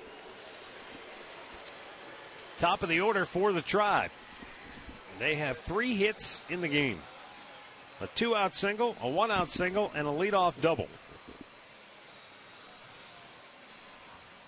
Leadoff double, very disappointing in the 5th inning because they never advanced him. You got to at least get him to third, get yourself a chance to get a run home. And now Chu 0 for 2 on the day.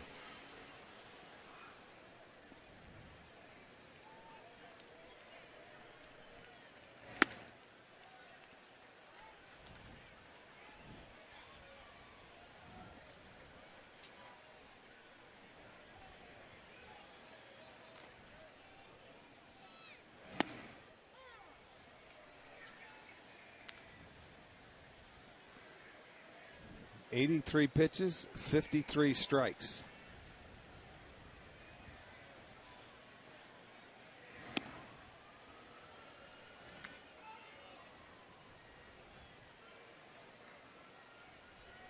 Boy, is Toronto laying a shellacking on Boston today. Blue Jays lead the Red Sox 15-7. They're trying to win their 3rd straight and send the Red Sox to their 3rd straight loss. Got the brooms out. Well, then that'd move them ahead, and that'd put Boston in last place in the East. Drop them back to 500. Sure. 17 hits for the Blue Jays in that game. Full count for Chu.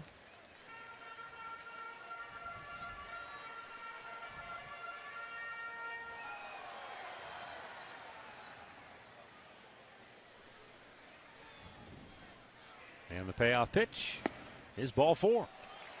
So the Indians have their leadoff man aboard for the 2nd inning in a row.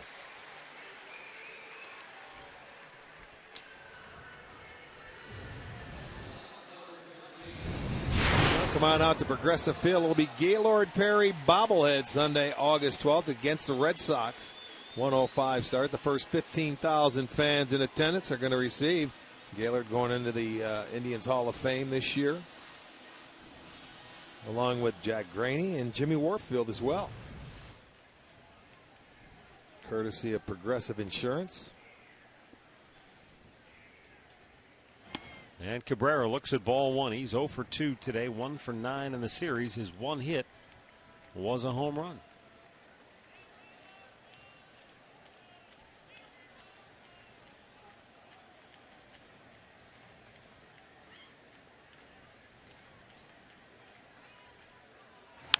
Rip foul.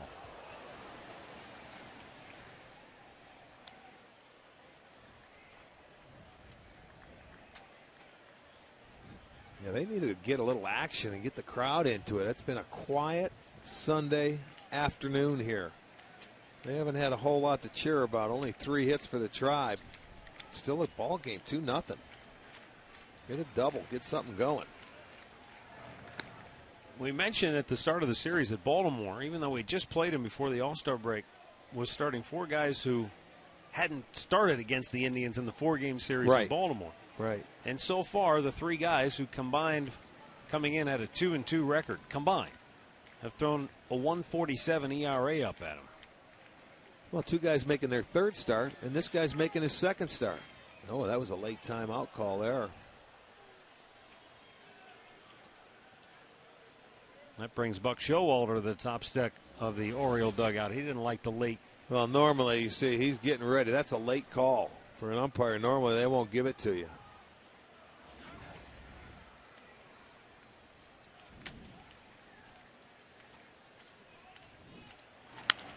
Fouled away.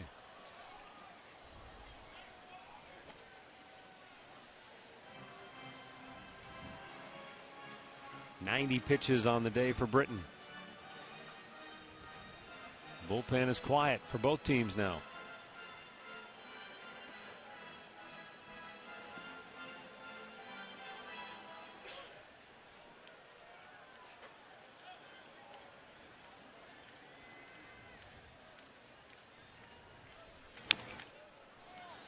Really jammed Cabrera. He's done that a couple of times off today. Of his foot and almost looked like he wanted to beat that ball into the ground. He did. He sure did. He wanted to hit it out of there. Play croquet with it right off the foot. And I think he's done that a couple times today.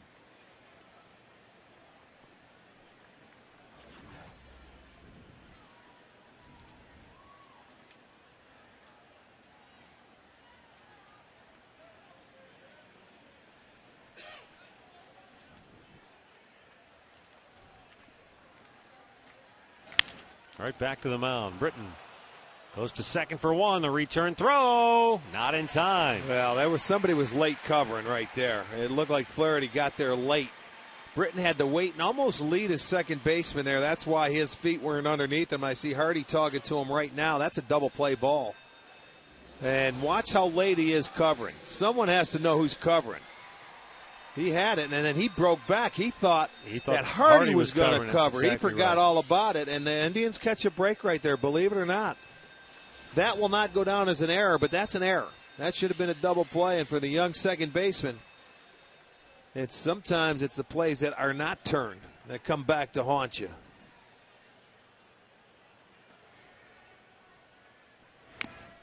Bunted it off the plate. And Britton couldn't get it out of his glove, so it'll be a bunt single for Kipnis, and the Indians have 2 on with 1 out. Boy, there's a break as well. That ball went high off the plate, and Kipnis can get down the line. I think if he fields it cleanly, though, he'll have him. He just couldn't get a grip on it. He bounces off the mound and gets it. Wanted to throw it, and by the transfer, he wisely holds it. He wasn't going to throw it down the line. When in doubt, don't do that. So now the Indians with first and second after the double play not turned, the bunt single. That's the 5th bunt hit for Jason Kipnis now on the year. Hey, those are gimme hits sometimes when you can get them down. Well, in a game like this where you haven't been able to get anything going, you got to try something. 2 on, 1 out. Here's Jose Lopez 0 for 2. Well, the fans, they get a little pulse going. Oh, boy. Double play ball to short. But they can't turn it. Just hit a little too slow. Kipnis went in as hard as he could to try to break things up at second base. Well, the ball wasn't hit hard. He rolled over on it. And you see on the second hop, he's going to have the long underhanded flip. So the second double play not turned in the inning. And that'll give Brantley one chance with 2 outs now.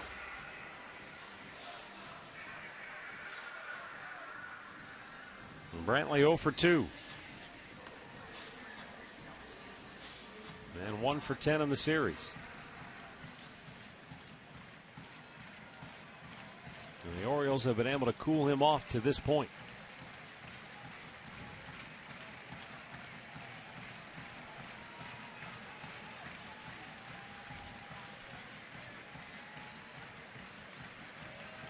With 2 down and runners at the corners, the pitch is low for ball 1. This could be a huge spot right here for the Indians. Just to at least, at the very least, get on the board, get some kind of momentum. They have specialized in the tough RBI hit all season long. Good block there by Teagarden.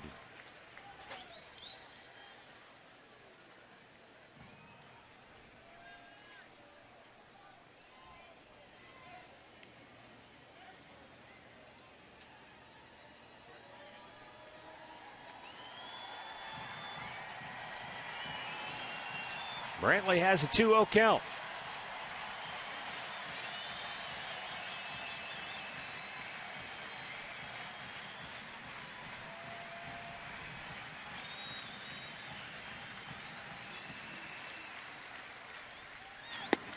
Swung out and missed. Good fastball. And Brantley was looking for it.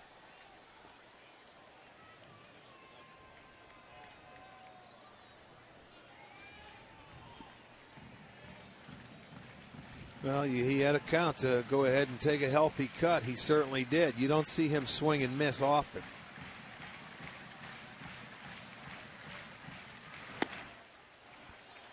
Three balls and a strike. Right back in position to get geared up for another fastball. You look for it away and maybe drive it into left center field. With 2 outs, you find a gap. Lopez can score from first.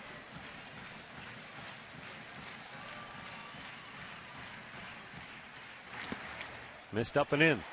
Ball 4 and the bases are loaded.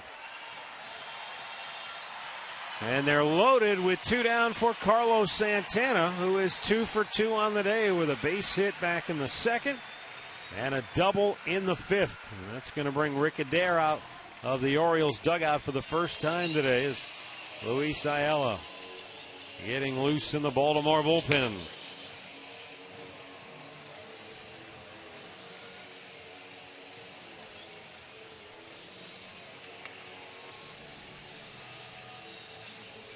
Well, this is an opportunity for the Indians that they really haven't had all day long. They had the leadoff double by Santana in the 5th. A 2-out single by Kipnis in the 1st, and then he stole second. But they just haven't generated many scoring chances here today. But a 2-out opportunity now here in the 6th. Well, Santana has had the best approach against this guy all afternoon long. He's 2 for 2. And that double, the last time up that he hit, was on a 3-2 pitch. And he was able to drive it to right center field off the plate. Well, they've gift wrapped this inning for the Indians if they can take advantage of it. Because the leadoff walk, a double play ball, Cabrera hits right at Britton. And it was Flaherty that didn't cover. It was late covering. They didn't turn the double play. An infield single that Britton didn't get out of his glove, and Kipnis beats it out. Another double play ball unturned, and a walk. So they're still out there, and, you know, not an error in the inning, but that's why Baltimore is last in the league in fielding defense. And it's low, ball 1.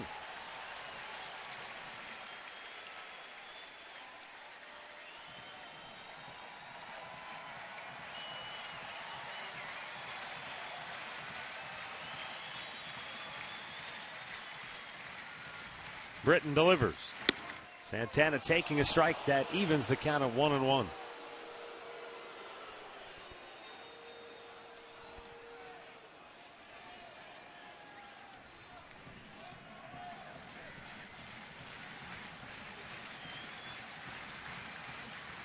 1 ball, 1 strike. And a breaking ball in there, and Santana doesn't like it. He's down on the count now, 1-2. That's a slider right there. This crowd just itching to erupt and make some noise. They've been on their hands all day. Loaded with 2 down, the 1-2. Low, and the count evens at 2 balls and 2 strikes.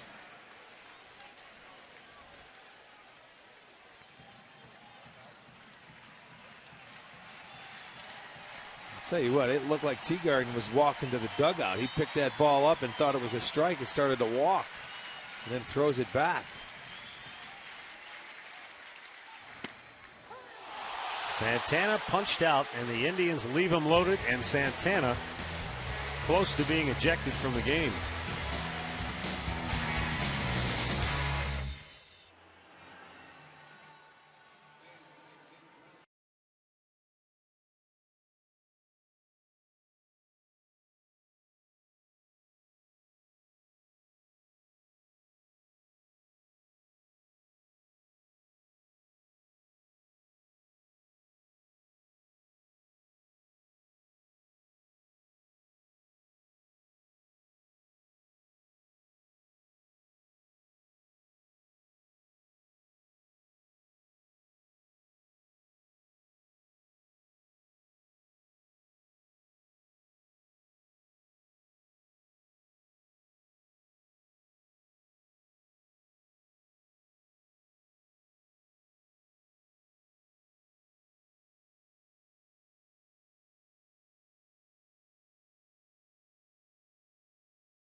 To the ballpark, make sure to take advantage and check out the Indians' new transportation options they have for you. The RTA rail service, you can get a family plan that caps your round trip at $10 for the entire family. There's dollar shuttles from Ohio City, and also you can get guaranteed parking in the Gateway Garage. While you're out here at the ballpark, also make sure to stop by the concession stands. We've got those classic combo deals now. You can get a hot dog, Pepsi, and a popcorn, or a brat and a beer for just $8. All the information is online for you right now at Indians.com. Matt, Rick, we'll send it back over to you guys.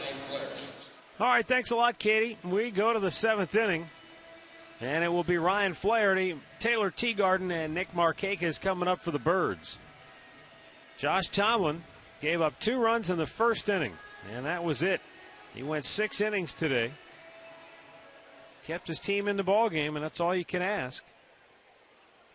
And now Esmiel Rogers takes over for the Indians and misses up high, ball 1 to Flaherty. 16 times for Rogers coming on. He's done a nice job. Looking to hold the Orioles right here at a 2-0 lead.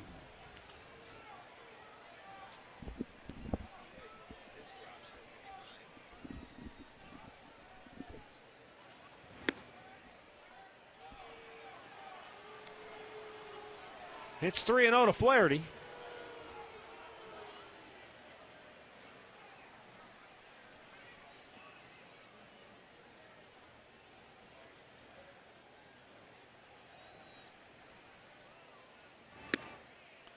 And he walks him on 4 straight. That's the first walk in the game, I think, isn't it? Nope. First walk for the Indians.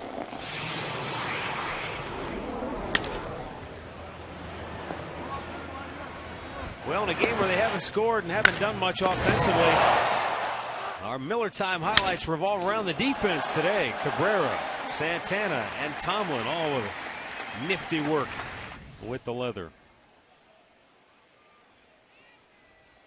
Tomlin did not issue a walk, and Zach Britton didn't walk a batter until that 6th inning where he walked a couple. Yeah, another sacrifice there. You go trying to add, add on that lead. Second straight sacrifice. Well, no, he had one back in the second. That'll go 3-4 on the sacrifice for Teagarden as Flaherty moves into scoring position for Nick Markakis.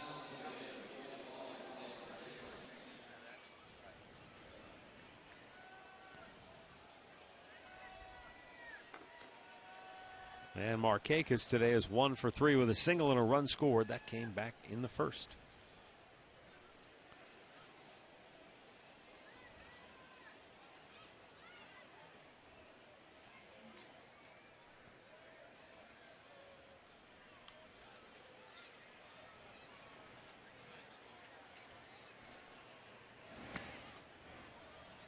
Down low, ball 1.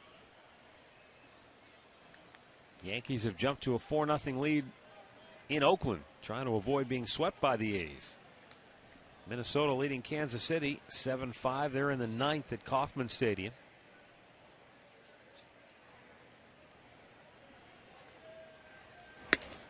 Minnesota hangs on. They'll draw even with Kansas City and wins on the year. They'll each have 40. Tigers beat the White Sox today 6-4.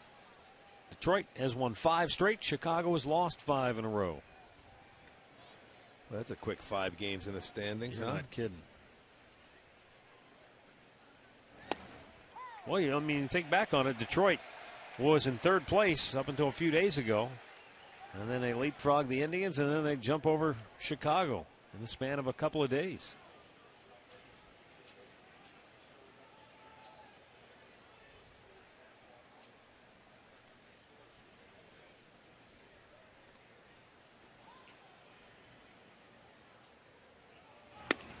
Strike called, 2-2.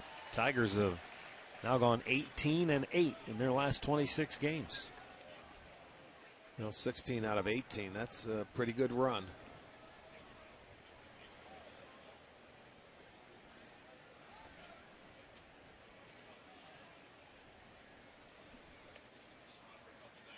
The 2-2.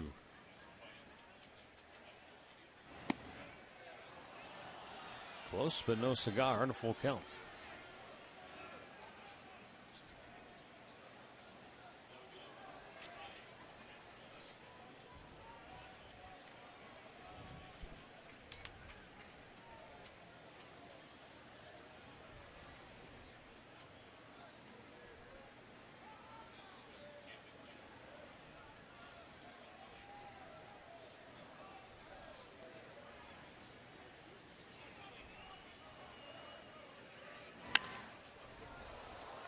Markakis keeps it alive with a foul ball.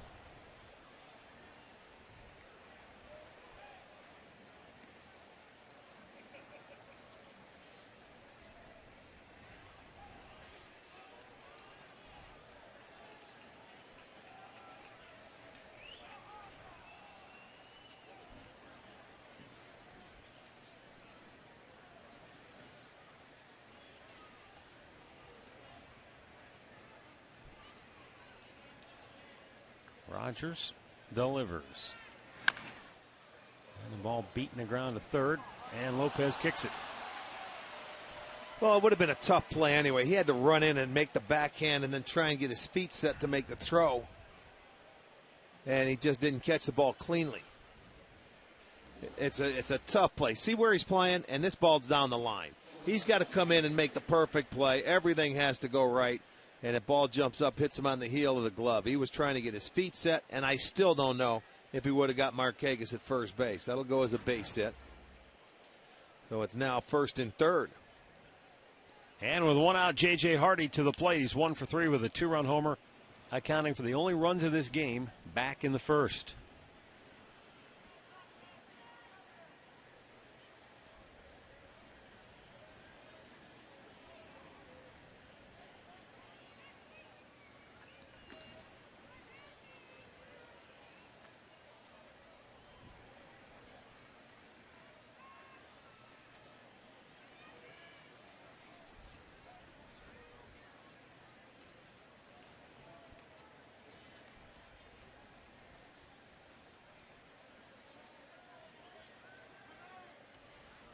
Marston's going to go talk to Rogers. Boy, Washington put the brakes on their skid in a hurry, didn't they? They came back and earned a split in that doubleheader yesterday when Atlanta looked like they were going to beat them twice.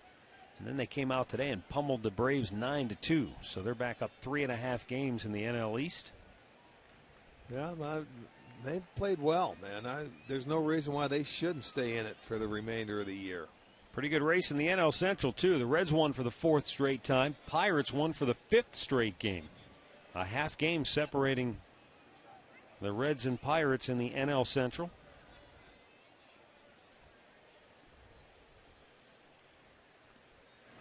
Dodgers only trail San Francisco by 2.5 in the NL West. They're both tied in their games today. Dodgers Mets 3-3 in the 11th. Giants Phillies 3-3 in the 12th. Oh, some bonus baseball. Yeah.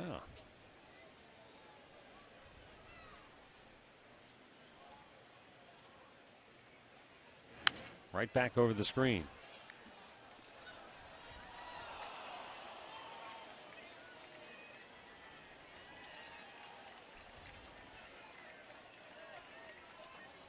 It's a final in Kansas City. The Twins beat the Royals 7-5. So Minnesota at 40-55. Kansas City 40-54. Only a half game separate those two.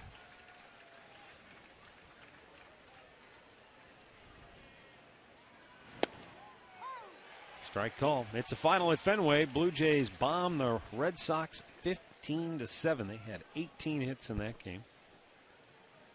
So Boston falls to last place in the AL East at 48-48.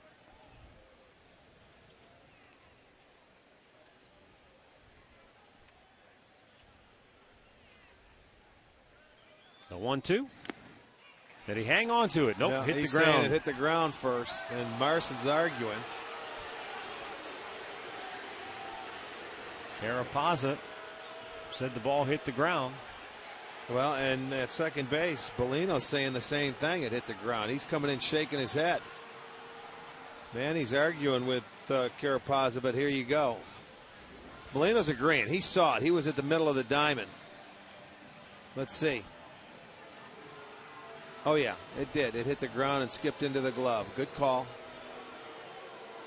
You may not want to think so, but you can see it clearly hits the ground.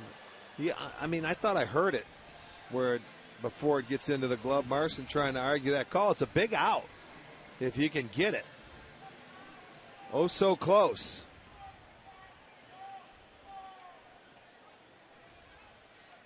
Hardy stays alive.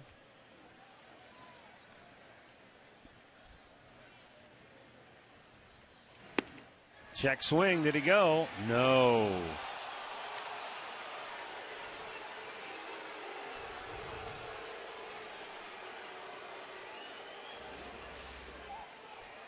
Now it goes with that good fastball away. Good pitch. He asked right away. Larry Vanover says no. He checked. Popped up foul, out of play. 2 runs, 9 hits, no errors, 5 left for Baltimore. No runs, 4 hits, no errors, 6 stranded for the Indians. Baltimore with a runner at third, Ryan Flaherty, and a runner at first, Nick Markakis. And with 1 out, the 2-2 to Hardy.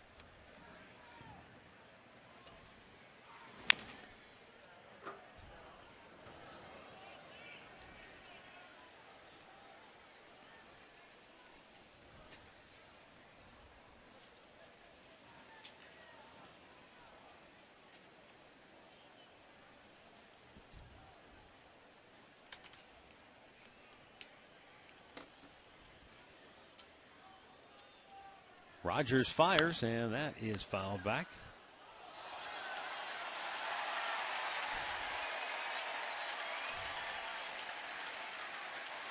And 8 pitch at bat so far.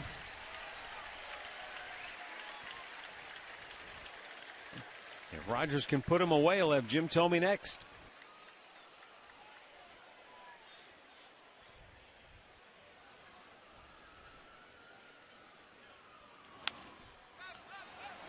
Back to the screen. Marson not enough room.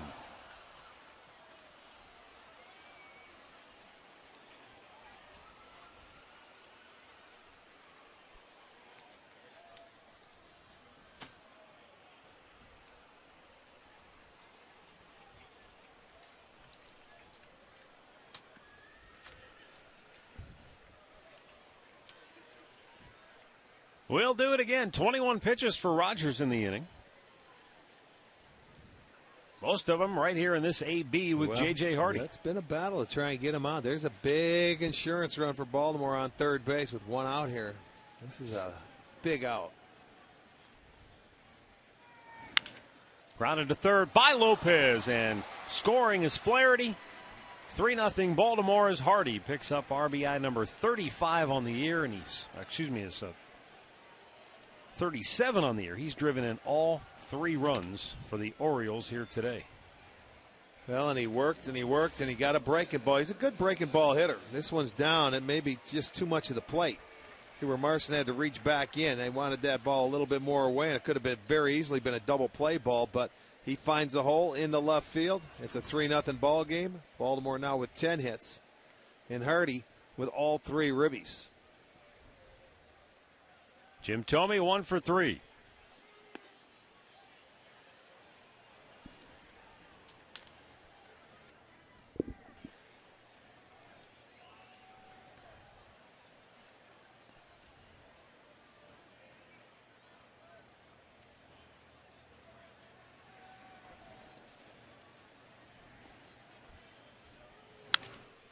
Pop back out of play.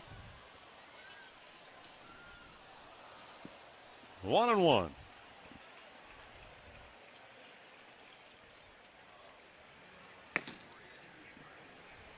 Jeremy Accardo up, getting loose. With 2 on and 1 out.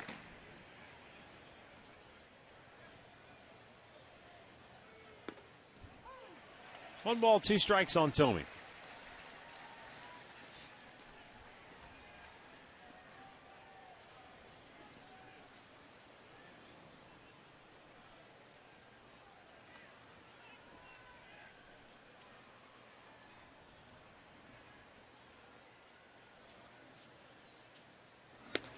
Yes, he did. Thome strikes out. And there are 2 down here in the 7th. Let's go back to the Hyundai Studios once again for an in-game update with Al Pawlowski. All right, Matt, let's head to the West Coast to Oakland, where the Yankees taking on the A's. Oakland has won 13 of their last 15, but New York's up on the A's today, 4-0. A-Rod with a 2 RBI double here with the bases loaded in the 3rd. Granderson a solo homer in the 4th. 4-0 Yankees, bottom of the 4th inning in Oakland. Matt? All right, here it's 2 on, 2 out for Baltimore as Adam Jones steps in, 1 for 3 on the day.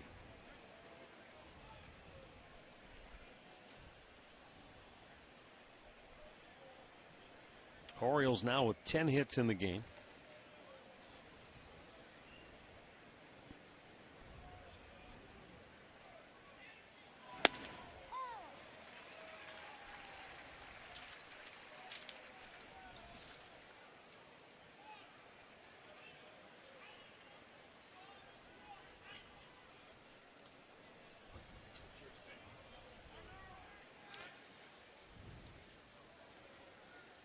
Lou Marson with a slow walk to the mound.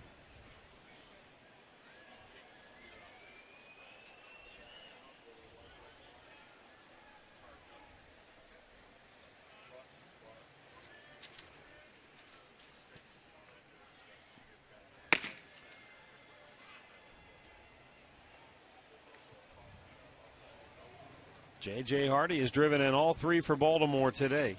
2-run homer in the 1st. An RBI single here in the 7th. Adam Jones cuts and misses. It's 0-2.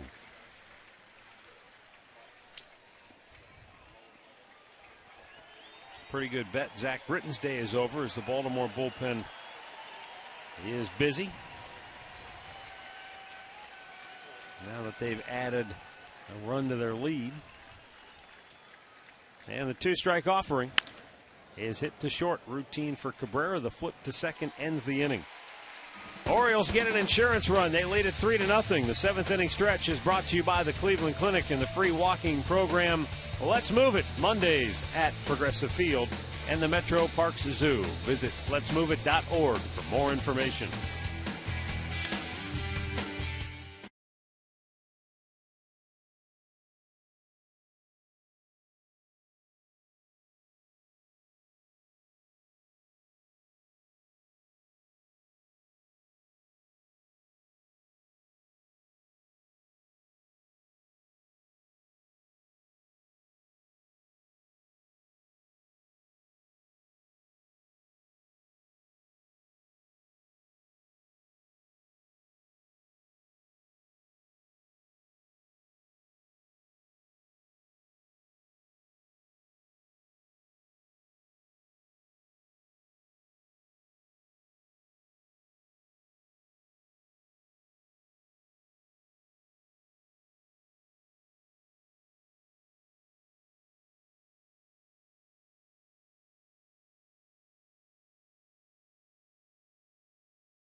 Here's a look in from our Panini's camera. They invite you to stop by and get overstuffed at Panini's Barn Grill. On this Sunday afternoon, good crowd here at the ballpark, but they've had very little to get up and ramped up about. Indians had a bases-loaded two-out situation in the sixth, but Carlos Santana up at the plate was called out on strikes, never took the bat off the old shoulder. Well, Baltimore returning the favor to the Indians as the Indians went down and pounded the Orioles. They scored 32 runs in that series there. And, boy, to this point, there have only been 3 runs scored in the 3 games of this series. So they have shut it down. They have faced 3 different starters, and they faced in Baltimore. Ayala comes on now for the 38th time. 2-3 record. 28 strikeouts and 45 1/3. He's on to face Duncan, Marson, Cunningham, scheduled hitters.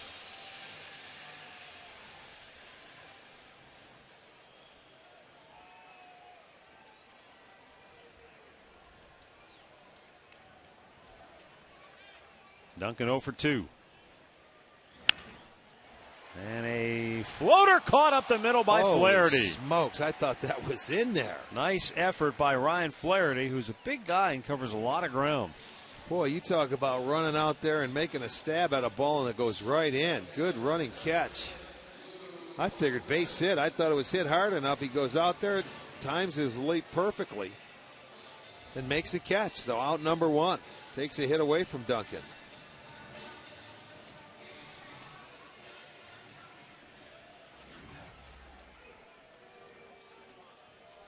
One out for Lou Marson, who's 0 for 2 with a couple of strikeouts.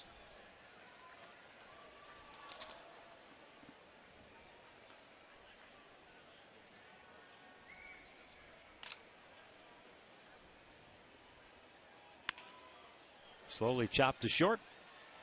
And J.J. Hardy flips it over, 2 away.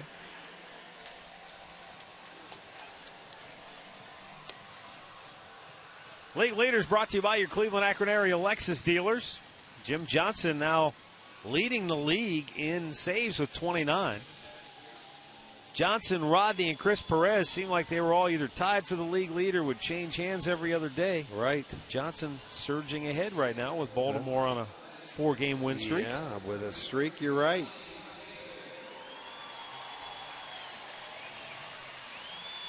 Johnny Damon will bat for Aaron Cunningham here. And he takes a strike.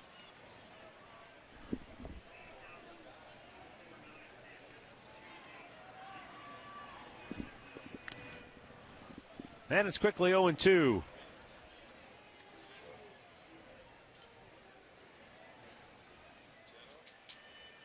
Left-hander Troy Patton up.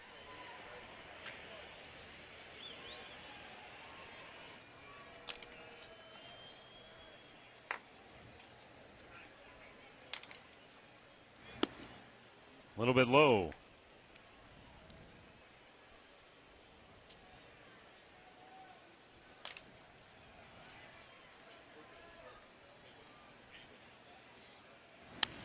Damon shoots it back.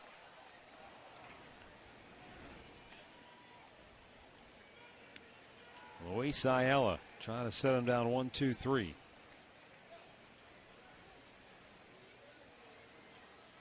He's thrown 6 out of 7 for strikes. If Damon gets aboard, Chu would be next.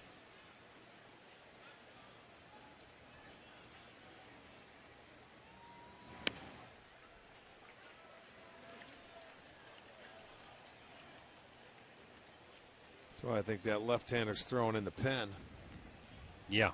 It's matchup time right now.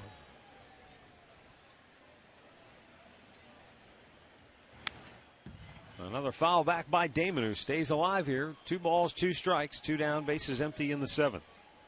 28,049 the attendance this afternoon on this beautiful Sunday afternoon, late afternoon start. Series wraps up with a 7:05 start tomorrow night. Indians and O's one more time. That'll wrap up the season series between the two. We'll have it on STO. The 2-2. And that's popped up on the infield. Better meet is there. And we go to the 8th, 3-0 Baltimore.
By the authority of the Cleveland Indians and may not be reproduced or retransmitted in any form. And the accounts and descriptions of this game may not be disseminated without the express written consent of the Cleveland Indians.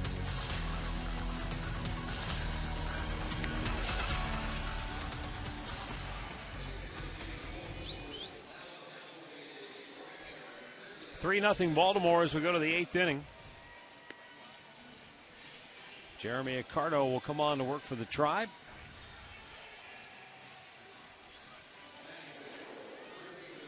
Johnny Damon, who pinch hit for Aaron Cunningham, stays on in left field.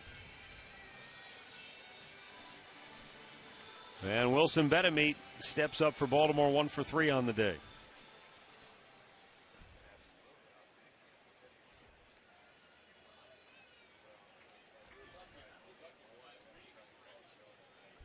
Accardo delivers a first pitch strike. Jeremy trying to keep it a 3-0 deficit as the Indians are down to their final 2 at-bats of the game. Missed down low with a fastball.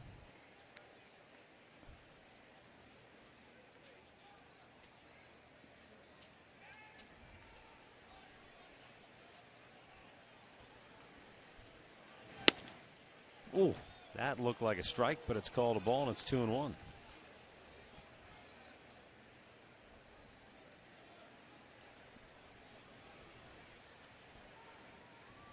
He's done very well against left-handed hitters this year, as Betemeet fouls that off. And the count is 2-2. Left-handed batters are only 6 for 43. That's a .140 batting average. Conversely, the right-handed hitters are 20 for 60, which is an average of .333.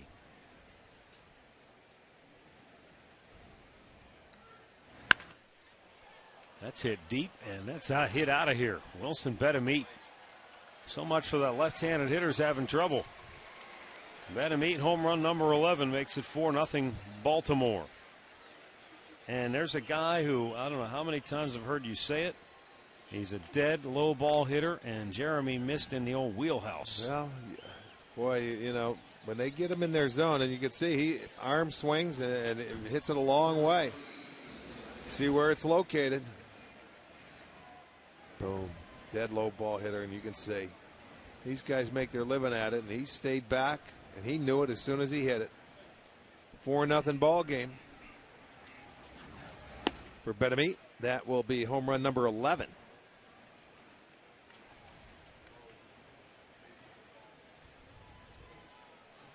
So the bullpen allowing a run in the 7th and a run in the 8th. And this goes back to a problem that we've talked about earlier in the year with the Indians, and that is that if you look at the bullpen maybe as having 2 sides to it. Now, one side is the lockdown side when you've got the lead. The other side is the bullpen that pitches when you're pitching from behind. And those guys, not every game, but there have been a lot of games that you can look back on where a close game got away from them because they let a couple of runs score late. Yeah, and you know what? To play perfect baseball is so hard to do. It's simple. You know what? If you don't want that to happen, you have to score more runs. You know, I mean, when you sit there, and a lot of times we do say that, you know, you got to keep the game close. Well, that's hard to do every day. Keep coming out there and doing something like that and shutting them down. You have to score. I mean, for the bullpen to come out and be perfect, you can't do that. You have to score more than 0, that's for sure. The Indians in their last 4 games now have scored 3 runs, all via solo homer. 3 solo home runs in their last 4 games.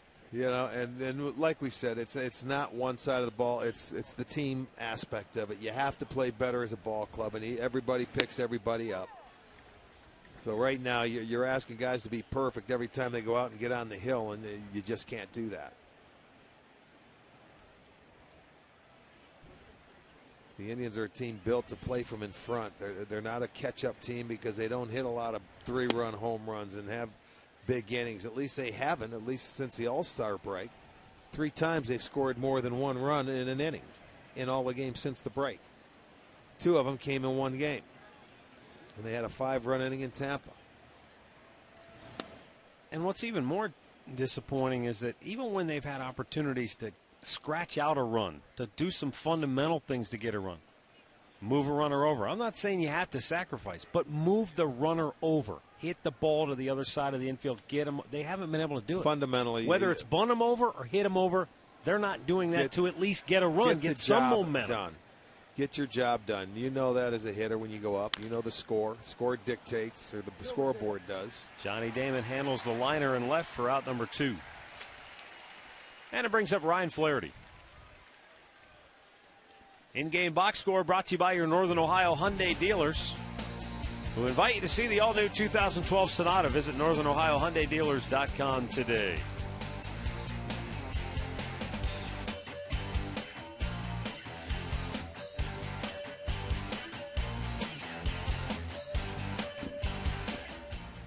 Ryan Flaherty, 1 for 2 today. Walked and scored in the 7th.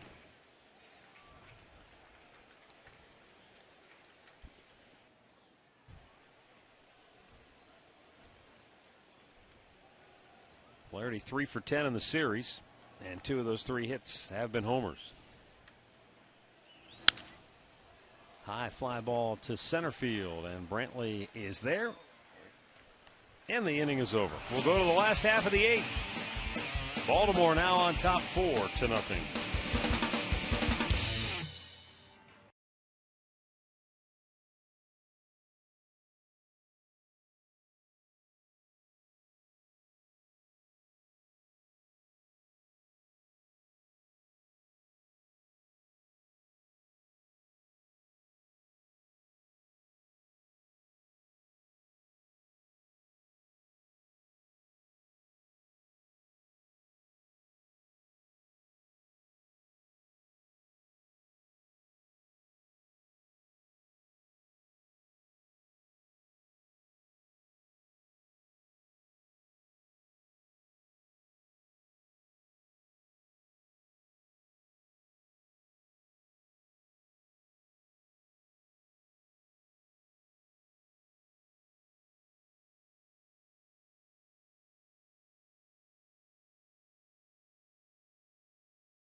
George and Mary Sherman celebrating, what is that, 65th anniversary?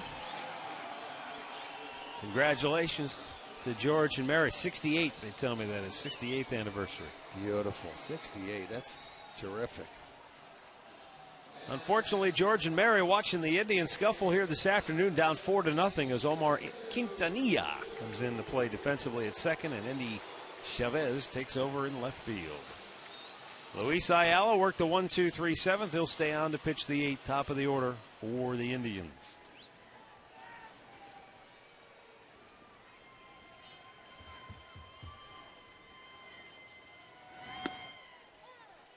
At the belt for strike 1.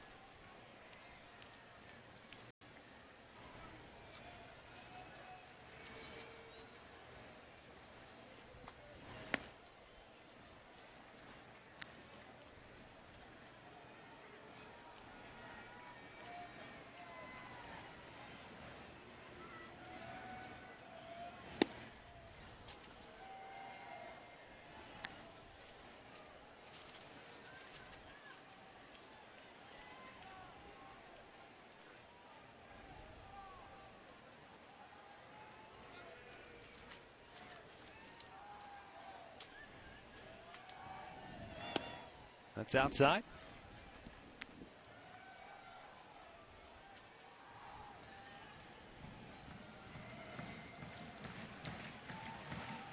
Chu with a 2-ball, 2-strike count. In the air, pretty well hit deep to left. Chavez back onto the track, and he makes the catch, one away.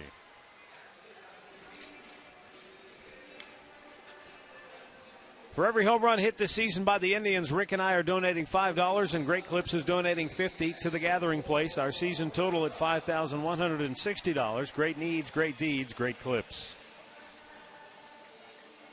As Dribble Cabrera stepping in now 0 for 3.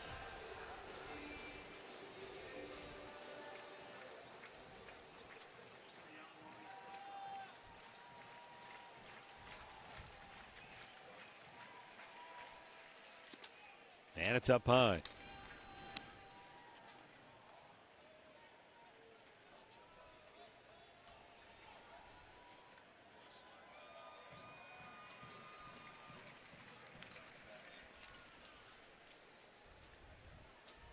Cabrera just 1 for 10 in the series.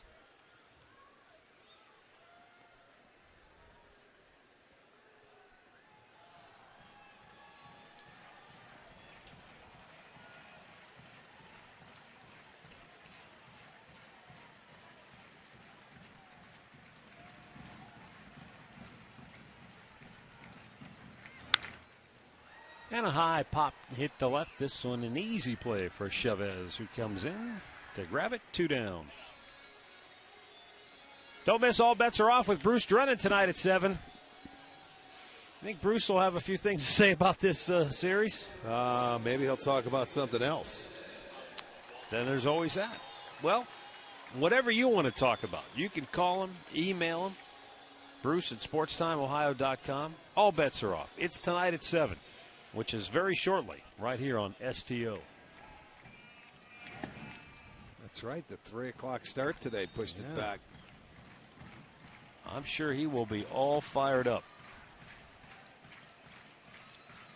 Kipnis 2 for 3, couple of base hits, a bunt single.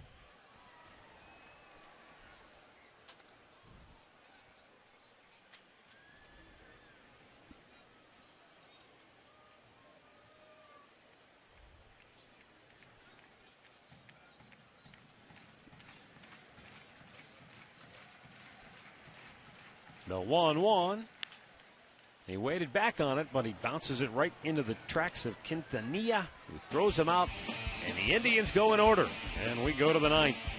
4-0 Baltimore.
Four 4-0 Baltimore, 9th inning. And Cody Allen will come on to work for the Tribe. He'll be facing Taylor Teagarden, Nick Markakis, and J.J. Hardy. Well, he made his debut on Friday. And you know he had to be amped up. He did walk a couple. He was probably trying to throw it so hard. Maybe this will help him relax a little bit, getting that second time out. He threw the ball well, had a good fastball, goes with his curveball.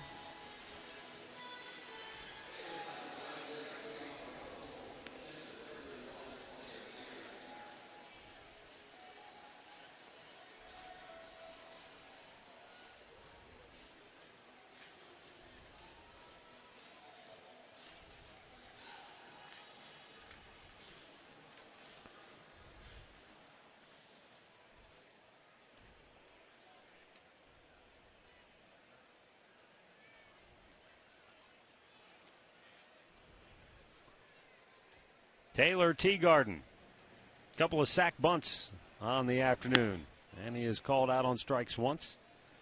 Cody Allen made his major league debut the other night. Hard thrower, fastball, curveball. He was a little overamped, he admitted after the ball game. And when you're a fastball, curveball pitcher, you need to be able to slow the arm speed down on that breaking ball. And he said he was just so amped up that he was overthrowing his curveball and made it very difficult to throw it for a strike. Throwing through the break. That reduced him to a one-pitch pitcher.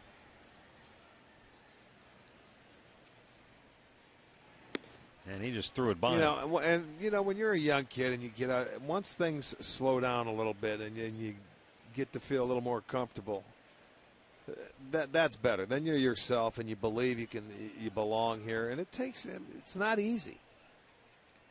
You get up here for the very first time. It's a dream come true. It's like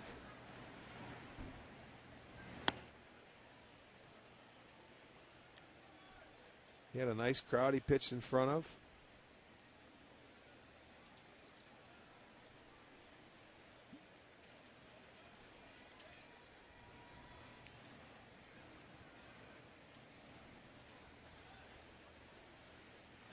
Two. Line to short, snared by Cabrera, one away.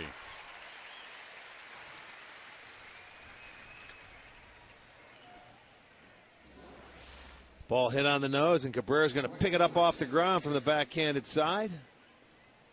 Out number one.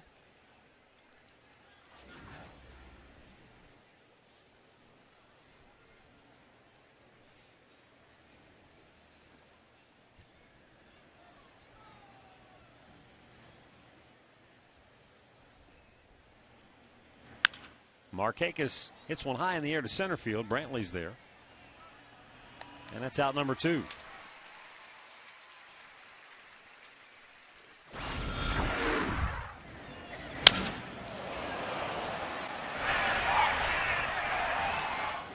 Our highlight reel brought to you by your Northeast Ohio Ford dealers. Too much J.J. Hardy today. He's driven in three of the four Baltimore runs. The two-run homer in the first. RBI single in the seventh. Their last run coming on a solo homer by Wilson Betemit. 2 down for J.J. Hardy. And he takes a strike.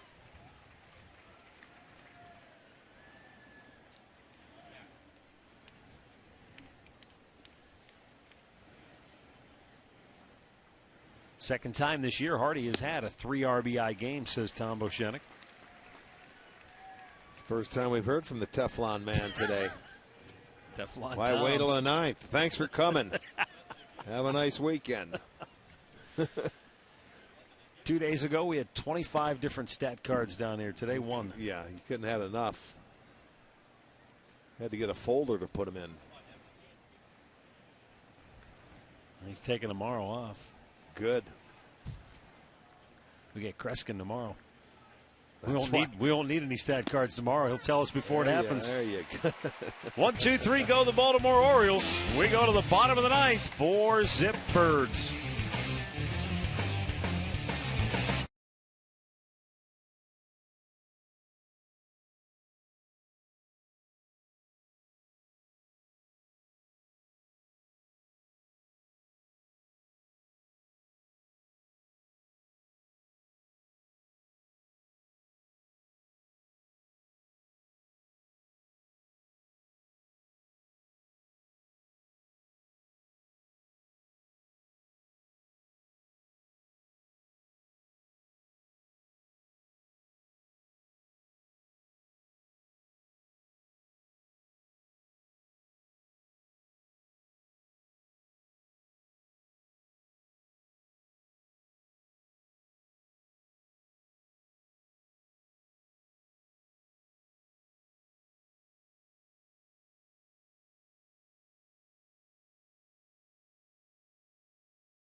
Bottom of the ninth inning, and Luis Ayala going for a rare 3-inning save. He's going old school Raleigh Fingers style.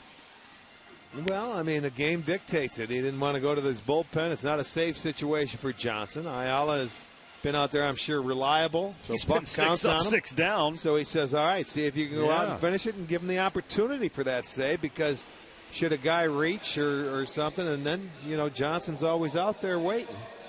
I'm sure he's out there throwing in case somebody reaches.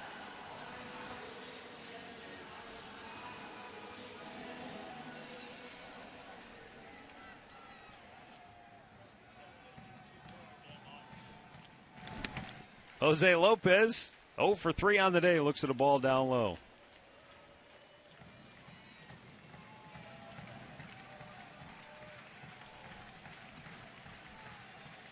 Lopez leans back for ball 1.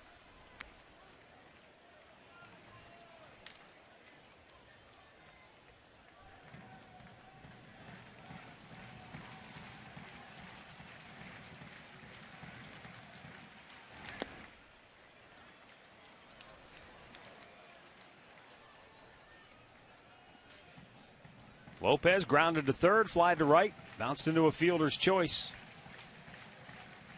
3-0 pitch. Taken all the way. It's in there for a strike.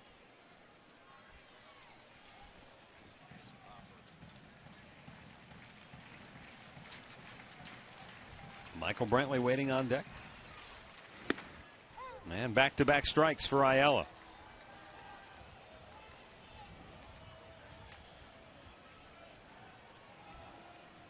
Ayala pitched 2 2/3 innings of relief in a game in Minnesota.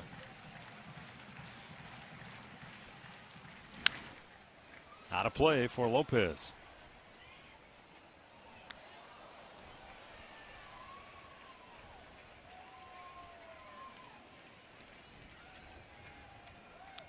In that game, Ayala wound up taking the loss in relief. The one that he pitched 2 2/3 innings. Another 3-2 pitch to Lopez. Slow breaking ball strikes him out.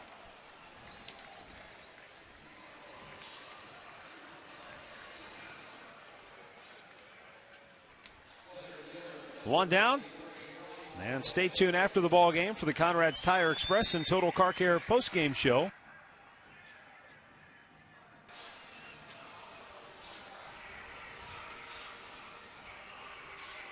Same 2 teams tomorrow night at 7 right here on STO.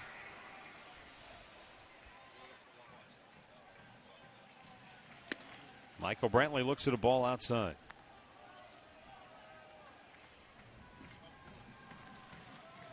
Brantley walked in the 6th. He was grounded out, struck out in his other 2 trips.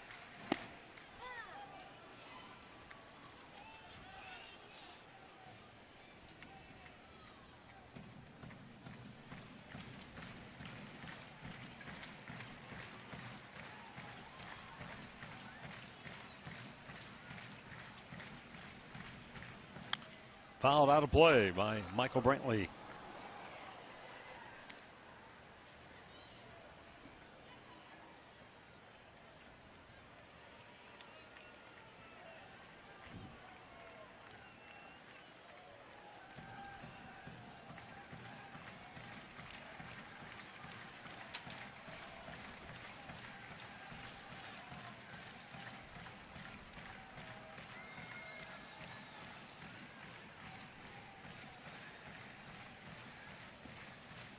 Here's the line of the 1-2.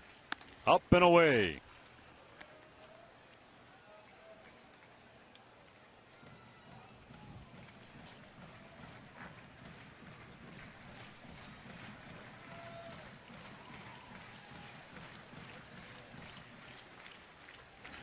Line to left. Down the line. Just foul.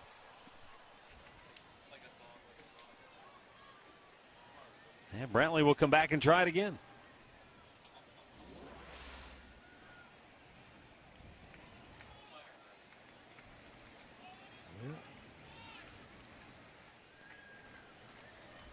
Brantley trying to get on to put a little pressure on Ayala here in the ninth. The 2-2. That's out of play.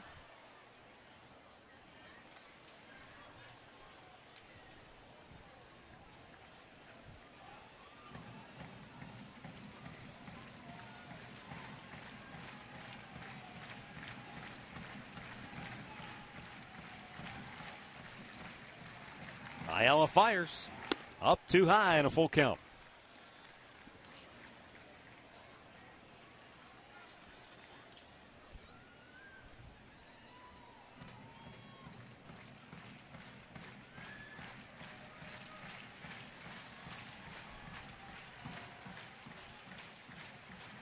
And the payoff pitch. Line towards center field. It drops a base hit. And Brantley is aboard with one out here in the ninth.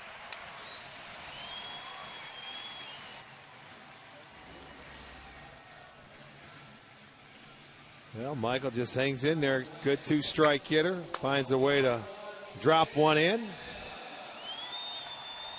Hit number 5 for the Tribe. That'll give Santana an opportunity.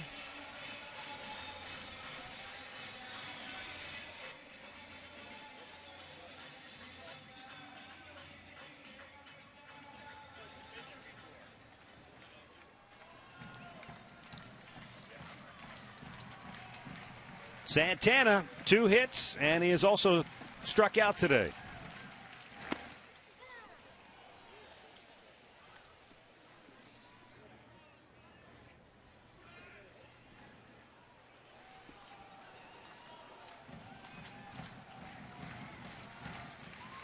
They're not holding Brantley. He's free to go. The 0-1 pitch, a little bit outside.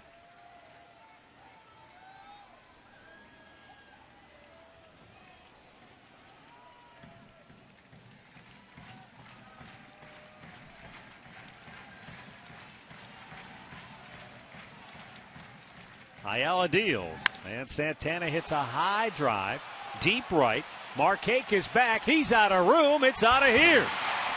Carlos Santana with a 2-run homer. His 3rd hit in the ballgame, and it gets the Indians on the board for the first time today. And it cuts the Orioles' lead in half at 4-2. And now the Indians need 1 base runner to bring the tying run to the plate. That makes it a save situation now for Jim Johnson. He'll be coming in as Buck Showalter's going to go to the mound and make a change. Well, this is going to be our McDonald's. I'm loving it. And yeah, he's trying to go for the 3-inning save. It didn't work. Comes up a breaking ball. Santana stayed back. That's his 3rd hit of the day. Gets the Indians on the board. Makes it a 4-2 game. And that's a walk out to the middle of the diamond for Buck Showalter to bring in his closer. So we'll be right back with Jim Johnson coming on for Baltimore.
The 2-run homer to cut it to a 4-2 lead.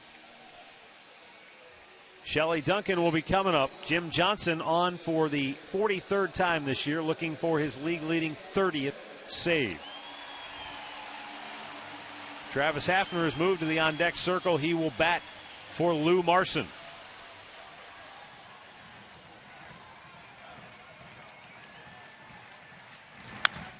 Duncan drives it deep left. Chavez looking up. Good off the top of the wall. And Duncan stumbled going around second. He'll have to hurry, slide head first. He's in there safely by the skin of his teeth with a double. And the Tribe's still alive. Duncan just missed hitting one out of here to deep left. It bounced off the top of the fence, and then he almost took a header going around first base. He was fortunate to get in there safely into second. Well, he was watching it, and that's what happens. I mean, he thought the ball might have been out, but you're still down 2 runs. Your run, you have to get out there and get in scoring position. Look at him. He makes it and almost missed first base. And almost tripped, but he gets his balance. He gets down and just gets into second base. So now the tying run comes to the plate. And it will be Travis Hafner. Bronk with a chance to tie it with one swing of the bat.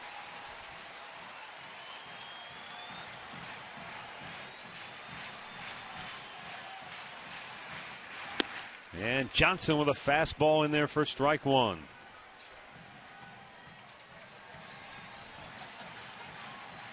As a pinch hitter, Hafner 1 for 3. That one hit came in Toronto, and it drove in a run.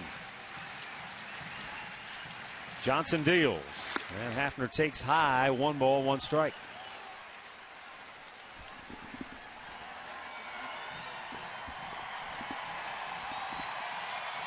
Tribe fans trying to make some noise. Manny Acta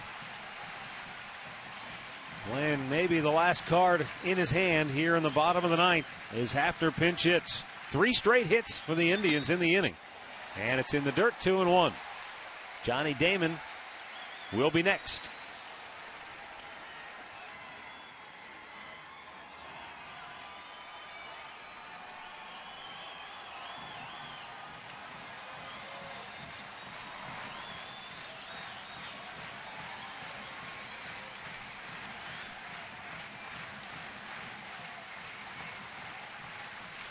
The 2-1.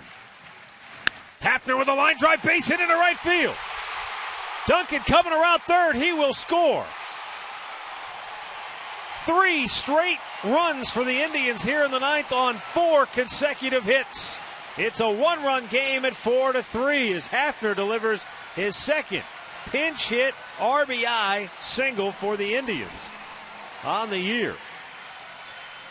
And so now Johnny Damon will be coming to the plate. Hafner stayed in. You get the count in your favor. He gets the base hit. You keep it going. It's a 4-3 game. 4 straight hits for the Tribe. And boy, this crowd, there was nothing to cheer about for 8 innings. The 9th inning started out with a strikeout. And then the base hit, the home run, and they haven't stopped. This offense coming alive here in the bottom of the 9th inning. After Jose Lopez struck out. Remember, that was a 3-2 count. He was very close to drawing a leadoff walk. But then he struck out. Brantley got the single to center. Santana, 2-run homer to right that knocked out Ayala.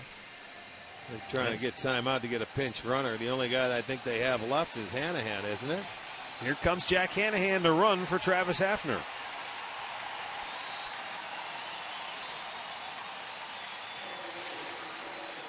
That is the tying run.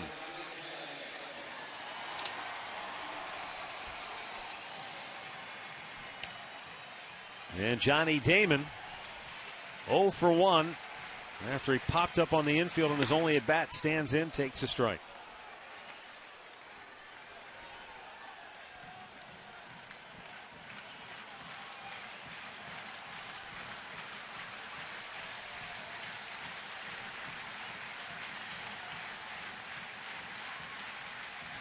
Outside, 1 ball, 1 strike.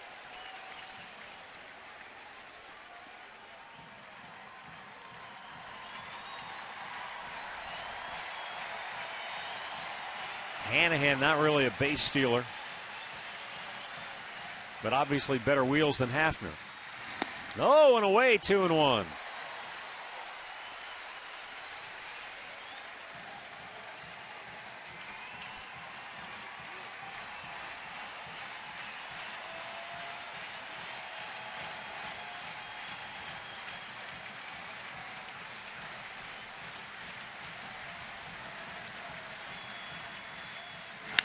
Line toward left.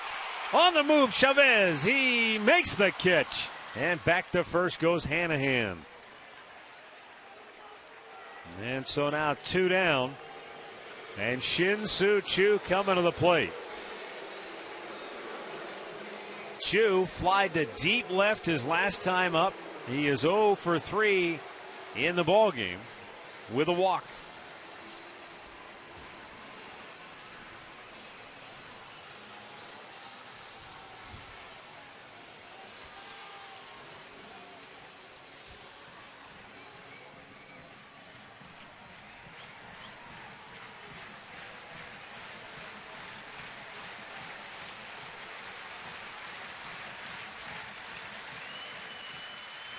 Inside, he missed.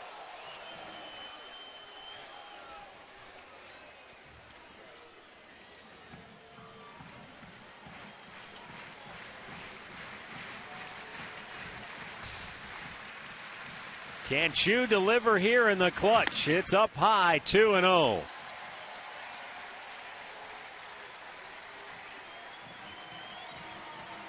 Three hits in the series for Choo, including a double and a homer.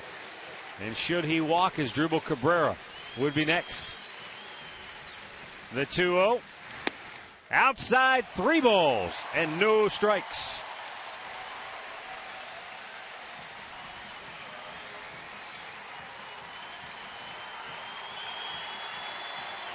Baltimore leading 4-3, 2 down, bottom of the 9th. The pitch. Ball 4, tying run to second base. And the 8th man to bat in the inning will be Drupal Cabrera. Well, if you get a hit, find a gap. With Choo from first base, he'll be able to score. That's got Buck Showalter up off the seat. He's walking around. They thought they had game in hand. And I think everybody sitting in here did as well.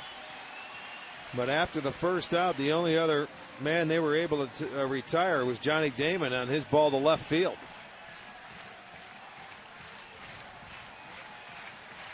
And so, with 2 on and 2 out, the pitch to Cabrera. Swung on and missed. He was trying to hit one out of here.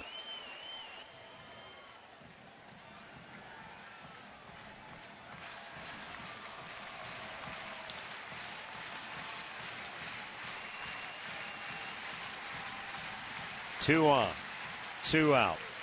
0-1 pitch. Up high to even the count.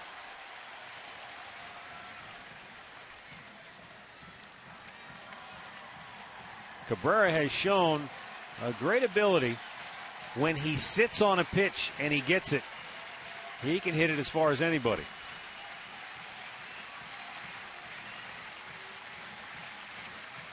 One count. Fouled back. That was the one he was looking for. Got it, but at 96, just couldn't quite barrel it up. Well, there's the fastball. You get it and then fouled it off. A little bit of run to it, maybe. Yeah, one more strike left.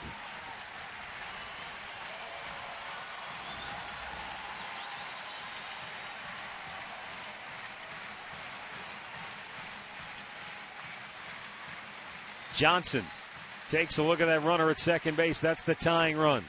He bounced it in front of the plate and a good block by Teagarden. And a count back to even at 2-2. He just threw his body in front of this one. That's a great job. If he doesn't block that and keep it in front, you've got the winning run going into scoring position. And he was lucky. Look, I caught him in the bicep. He was lucky to block it.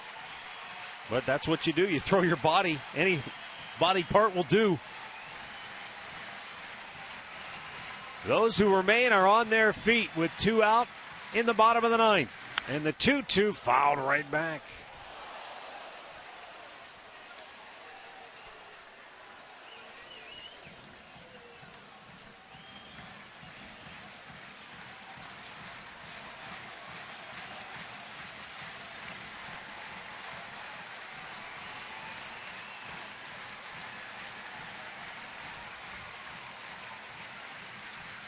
Game on the line right here. 2 on, 2 out, 2-2 pitch.